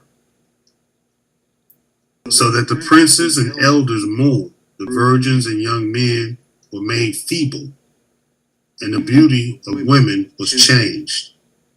Every bridegroom took up lamentations, and she that sat in the marriage chamber was in heaviness. The land also was moved for the inhabitants thereof, and all the house of Jacob was covered with confusion. And after 2 years fully expired, the king sent his chief collector of tribute unto the cities of Judah, who came into Jerusalem with a great multitude, and spake peaceable words unto them. Wait a minute. Joseph Biden. Read on. Trumper. Yeah. Mm-hmm. But all was deceit. The Lord telling you. Mm-hmm. But when they had given him credence, he fell suddenly upon the city and smote it very sore and destroyed much of Israel. Mm-hmm. And when he had taken the spoils of the city, he set it on fire and pulled down the houses and walls thereof on every side. But the women and children took they captive and possessed the cattle. Then builded they the city of David with a great strong wall and with mighty towers, and made it a stronghold for them. But they put therein a sinful nation, wicked men, and fortified themselves therein. They stored it also with armor and victuals. And when they had gathered together the spoils of Jerusalem, they laid them up there, and so they became a sore snare. For it was a place to lie in wait against the sanctuary and evil adversary of Israel. Mm-hmm. Thus they shed innocent blood on every side of the sanctuary and defiled it. Pay attention, read. Insomuch that the inhabitants of Jerusalem fled because of them, whereupon the city was made a habitation of strangers. A habitation of strangers, read it on. And became strange to those that were born in her, and her own children left her. And her own children left her, meaning Benjamin, Judah, and Levi left her.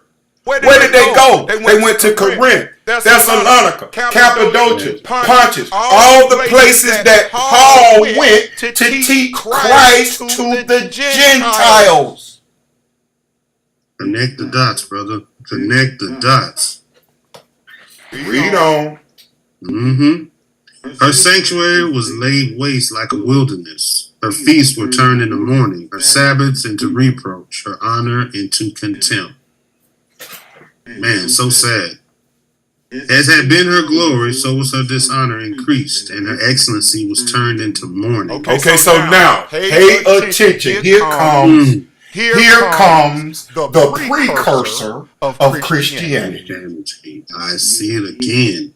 Man, every time we go over this, bro, it just gets more clearer. All right. 41. Moreover, King Antiochus wrote to his whole kingdom that all should be one equal. Wait a minute. So the founder, who Antioch, the first place that they were first called Christians in Antioch, and the disciples were first called Christians in Antioch. What were they before they were called Christians? And why did that change them from what they were? Right. They were Israelites. That's significant that you said it like that, and you say it like that all the time, but just, it catches the ear a little better every time you say it, but they were first called Christians in Antioch. You calling me a Christian, but I'm not. But okay, whatever. And then the irony that is in Antioch, and Antioch is named after Antiochus Epiphanes. Come on, bruh. Connect the dots, brother. Woo! Read it again, Doug. Verse 41. Moreover, King Antiochus wrote to his whole kingdom that all should be one people. Is that a pillar of Christianity, that all in one people? Is that not a pillar of Christianity? It's the biggest religion on earth. People. If Satan is going to change himself into an angel of light, would he not be a Christian? What else is he?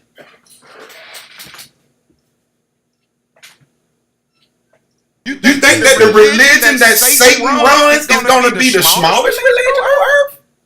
Mm. He's been given this kingdom.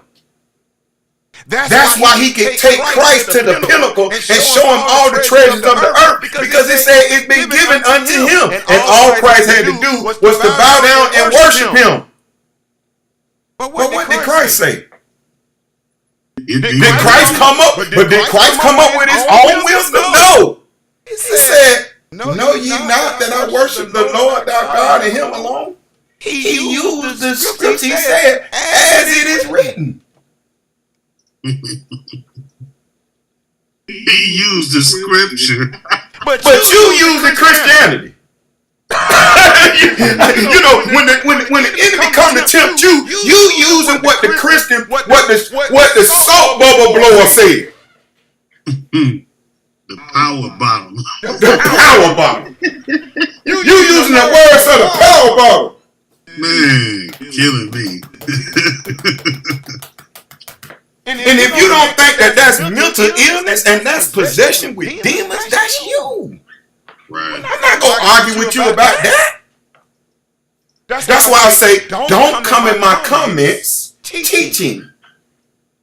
In other words, don't come blowing smoke bubbles in my comment section. Have some respect and some decorum. We don't need you to teach us. We need you to be quiet. Mm. That's right. That's what we need you to do. That's right. We need you to be quiet. You've had it long enough to be a teacher. Be quiet and learn. And teach those you are responsible for. Yes, sir. Okay? Because it's others that actually listen to you.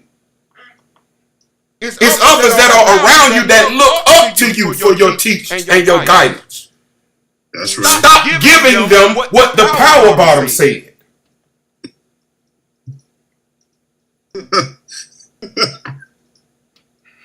No diddy. Wow. Come on, man. No doubt.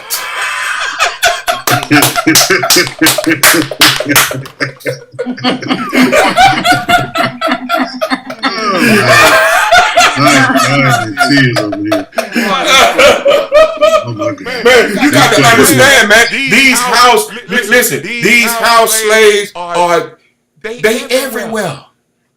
Bruh. And you love them. You love them. Why you think you get to have? He got 3 houses raided. His house in Miami and in New York. They raided them all at the same time. Well, wait. So how can you go in my house and I don't want you in there? That means that I'm my house. Mm. If you can go in my house and I don't want you in it, it's not my house. What I'm saying? But the soap bubble pastor tell you it's your house. You know, everybody give you the glory. You just man, and you go and you have parties and you just everybody they love you. They love you because you got money. But you can't keep them folk out your house.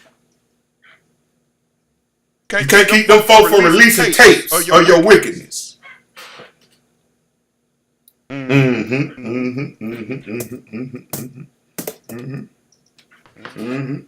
been worshiping the beast for 30 years.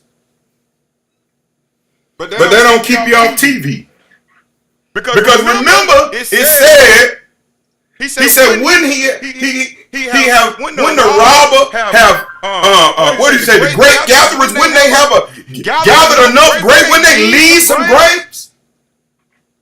I mean, he been serving the beast for 30 years. He can't just ride off into the sunset. Bill Cosby, you can't just ride off to the sunset. You got to be 80 years old and blind, and you got to do 5-6 years in prison from something that was 30 years ago. I'm saying he never gets enough. And you can't wait to get another show and to be back on be back in the acceptance of the beast. That's your response. Keep reading. Wow. All right, we stopped at 42. Mm-hmm. So I'll read 41 again just to keep us back on track. It says, Moreover, King Antiochus wrote to his whole kingdom that all should be one people, and everyone should leave his laws. So all the heathen agreed according to the commandment of the king. Yea, many also of the Israelites consented to his religion. And wait. Many of the Israelites also consented unto his what? Religion. There it is. Religion. There it is. Religion. That's right. First mention of Christianity right there. Wow. You remember he can't create nothing. He can't even clap on beat. He's not an originator. He goes and he steals from everybody on earth. And he says it's his. He's saying he created it. That is the spirit of Satan.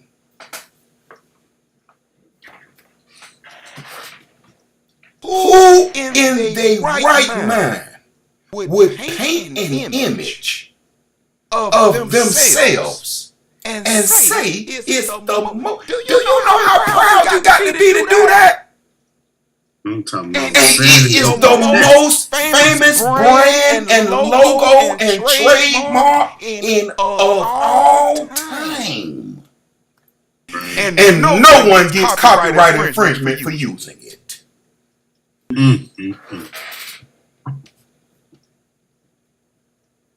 Wow. Maybe now you can understand why you can name your record label Rockefeller and not have to pay for it.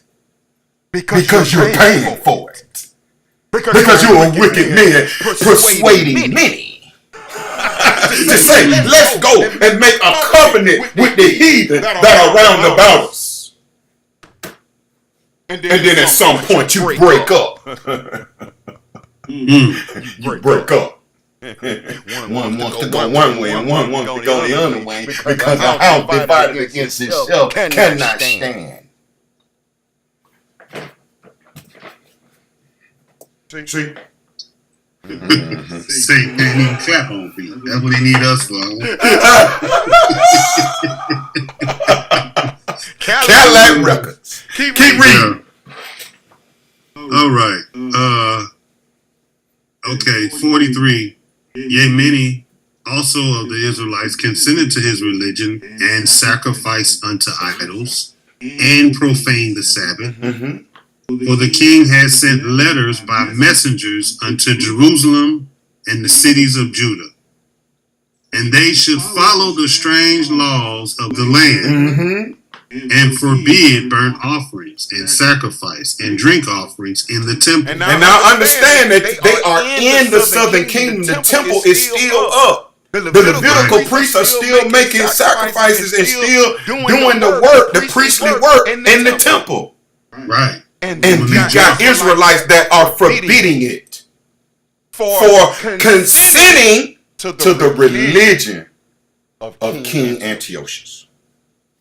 Same thing they're doing today. Keep reading. Yes. Keep reading.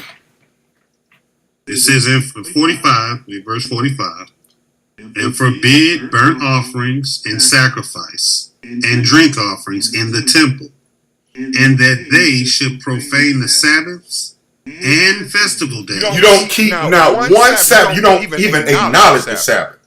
So we don't even want to get into the moon and the sun. We don't want to even get into that because you can't even get and understand that Sunday is the first day of the week. And it said that the beast would change times and laws. And you can't understand that Christ couldn't have been born in the dead of winter outside. In a manger. I'm just saying, it's just, and it's nothing but soap bubbles.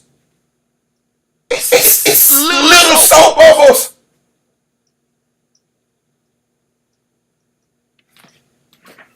Keep reading. We're gonna read right through them bubbles. Come on. I mean, do you hear him and see him just popping? Yeah. Keep moving. It says, and pollute the sanctuary and holy people. Set up altars and groves and chapels of idols, and sacrifice swine flesh and unclean beasts, that they should also leave their children uncircumcised, and make their souls abominable with all manner of uncleanliness and profanation, to the end, verse 49, to the end that they might forget the law and change all the ordinances. Come on, man. Oh no. I just, if you still got smoke bubbles in your house, man. You got them soap bubbles in your house, man, just floating around in your house, man. You deserve them. Wow. You deserve them. Why? This say change all the ordinances. And change all the ordinance. And to the end that they might forget the law. Why is that significant? And how he know that was even that it's even necessary for the Israelites to forget the law? Why is that so important? Let's take a look, man. Let's take a look. And I know we going way over time, but let's take a look, man. I just got to get this in today, man. We got to get it in, man. We got to get it in, bro. So that book. Woo! Wait a minute. Let's see. It's 8 and 10. Let's see. 8 verse 10. Okay. Okay. Let's look at this. Now, this is before we came into the promised land. Okay. This is the book of Deuteronomy, first 5 books. Okay. This is why we were still in the wilderness. All right. Okay. So start at Start at the first verse, dog. Start at the first verse. Yeah. I would say, let me get the pot. Yeah, they just so they won't think I'm making it up. Right. This is Deuteronomy chapter 8. Mm-hmm. This is all the commandments which I command thee this day shall ye observe to do, that ye may live and multiply and go in and possess the land which the Lord sware unto your fathers. Mm-hmm. And thou shalt remember all the way which the Lord thy God led thee these 40 years in the wilderness, to humble thee and to prove thee, to know what was in thy heart, whether thou would keep his commandments or no. Wait a minute, hold on, bro. That ain't in the Bible. Bro, throw the mic, bro. Throw the mic.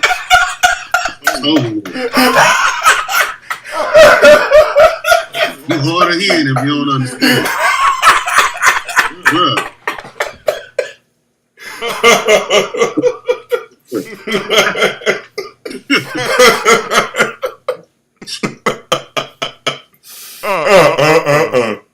This Deuteronomy is serious, boy, I'm telling you.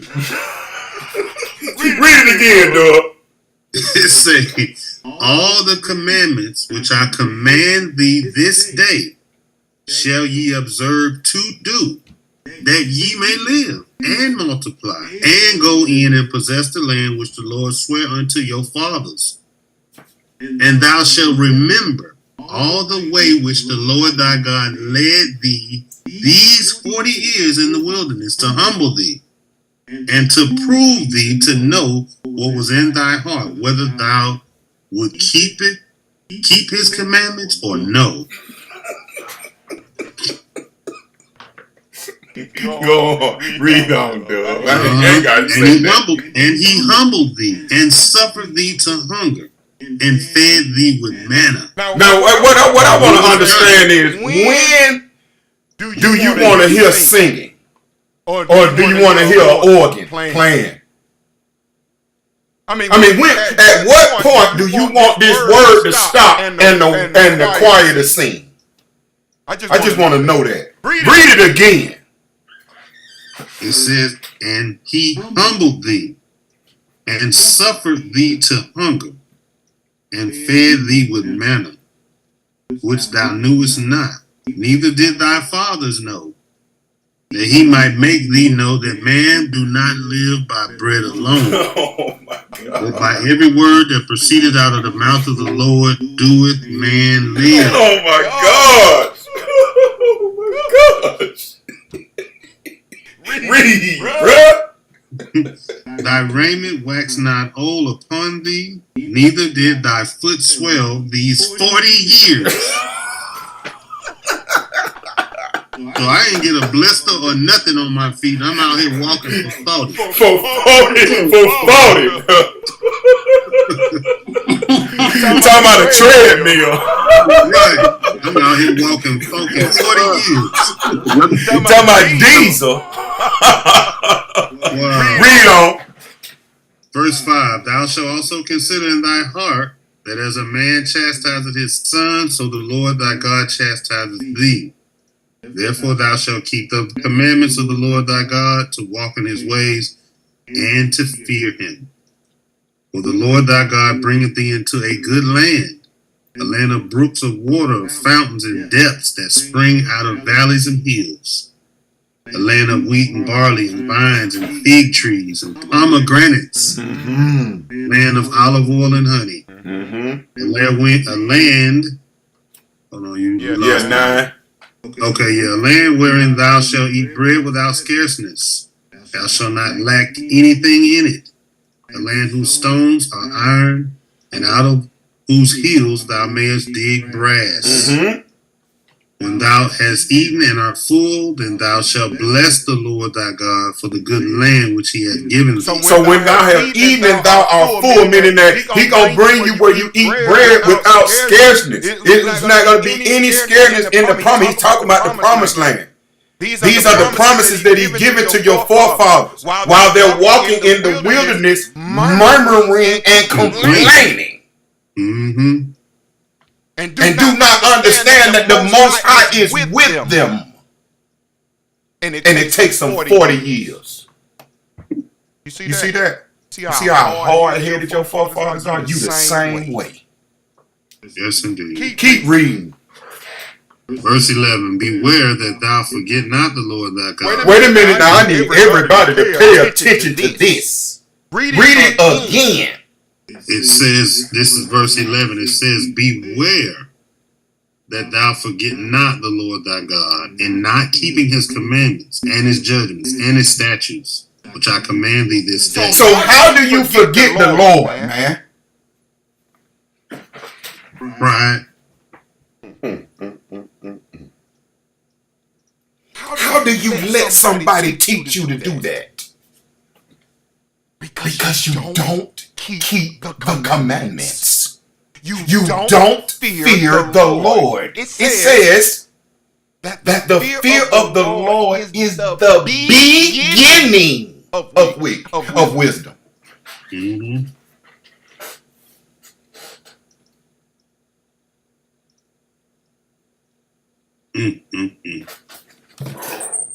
But guess what? Guess what? Many of the Israelites consented unto his religion. What was the reason why? Let's go back. Let's see. Okay. So read 48 again. That they should also leave their children uncircumcised and make their souls abominable with all manner of uncleanness and profanation, to the end that they might forget the law and change all the ordinances. We're back in Maccabees too. Everybody know. You went up kind of far. Okay, wait a minute. Okay, wait a minute. Okay, there you go. Yeah. So then they might forget the law and change all the ordinance, and whosoever, 50, we're 50 now, verse 50.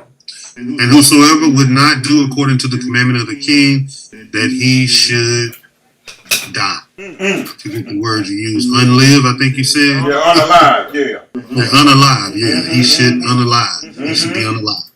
In the same self manner wrote he to his whole kingdom and appointed overseers over all the people, commanding the cities of Judah to sacrifice city by city. Then many of the people were gathered unto them, to it every one that forsook the law and so they committed evil in the land. For everyone that forsook the law was gathered unto them. You see that? Read.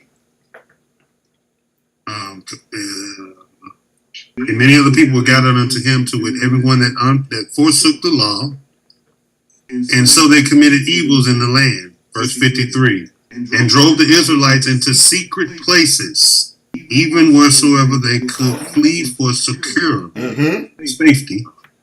54. Now the 15th day of the month Calus, in the 145th year, they set up the abomination of desolation upon the altar, and builded idol altars throughout the cities of Judah on every side, and burnt incense at the doors of their houses and in the streets. And when they had rent in pieces the book of the law, which they found, they burnt them with fire. And whosoever was found with any of the book of the testaments, or if any committed to the law, the king's commandment was that they should put him to death. Thus did they by their authority unto the Israelites every month, to as many as were found in the cities. Now the 25th day of the month did they sacrifice upon the altar, which was upon the altar of God, at which time, according to the commandment, they put to death certain women that had caused their children to be circumcised. You see them sisters, them Israelite sisters, something so serious, they gonna get them circumcised anyway. Right. Read on. And they hanged the infants about their necks, and rifled their houses, and slew them that had circumcised them. So they swim women and children, babies. Read on. Howbeit, many in Israel were fully resolved and confirmed in themselves not to eat any unclean thing. But guess what? You got a hog on the table at church in the basement with an apple in his mouth. Read on. It says, wherefore they'd rather to die, that they might not be defiled with meats, and that they might not profane the holy covenant. So then they died. So Israel, very great wrath upon Israel. Okay, man. Hey, I can come off y'all. I can come off y'all mute, man. Did anybody learn anything, man? Good. Catch pause on TikTok. Oh, you said it's paused? Yeah, I need a charger. To be able to get back on. Huh? They said it will be back soon. I need a charger, man. Would you bring me an Apple charger? It's on the other side of the bed. It's in the what's it called? It's in the extension cord. Wow. Did anybody learn anything, man? Come on, man. Come off your mic. Come off your mic. Who learned what, man? Somebody learned something? Boy, I learned you can't use no bubbles to take down. What will it say? I heard you can't use no bubble to take down every. Yes, it Well, did. I learned the matrilineality, the Jews trying to pull over to change the whole spectrum of the bloodline that we come from, and they trying to jump themselves in it by changing these bloodline laws. The truth. You know? Yeah, the truth. You know? Everywhere in the book is talking about a man and a son and a nephew. But they said it's from the mother. The audacity. Well, I never. Right. Come on, take nothing away from moms, but I mean, dads matter. Man, what you talking about? Period.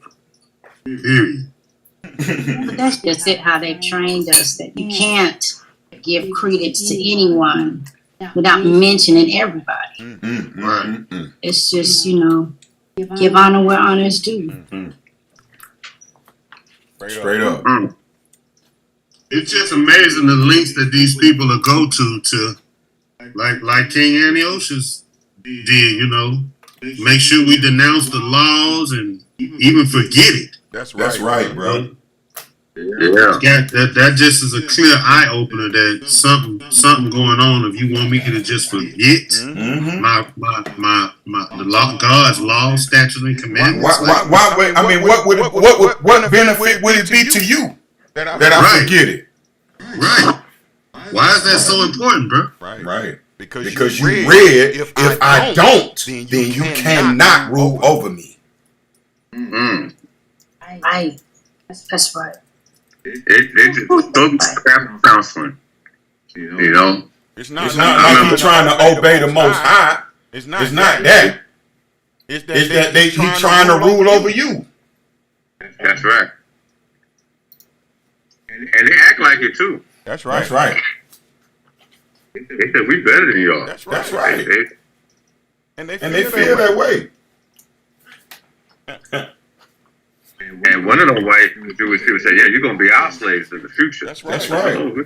Baby, you see that? Baby, you see my charge up there? I remember Ed was talking about, and I saw it too. That who was calling the Palestinians. I feel like, yeah. To let you know that they know what's going on, man. Yes. And they just toying with you. Because they know you don't know, bro. They know you don't know. They know you don't have the knowledge. You too busy trying to be a Christian. You too busy trying to preach the paint off the wall. You know. That's right. And another thing, when we keep calling ourselves black, we can't get no reparations because in the Constitution, you got to have a country or a place of origin. Man, you got to have a nationality. Yeah, where's black at? Mm-hmm. I never said that Israel. I said I'm an Israelite from the tribe of Benjamin. But even if you still a nation, you could say you know what I mean. You could say you Israel or you from Israel. You just steal it. And so when you go out and you just take down the people who know, like Gabal Nasser, the president of Egypt. Mm-hmm. You take down his son, you kill his son. Why you kill his son? Because he said there'll never be peace in Israel. Because the Jews left back black and came back white. Mm-hmm. And you never forgot that, right? So you killed his son. You never told us that he was his son. Mm-hmm. Why? Because you didn't want us to know. Covering up the track. You put it for me. I just can't. I can barely do anything over there on this side. But put it down in that one right there, baby. Can you reach it? Thank you. Thank you for coming in here. It still say pause on TikTok.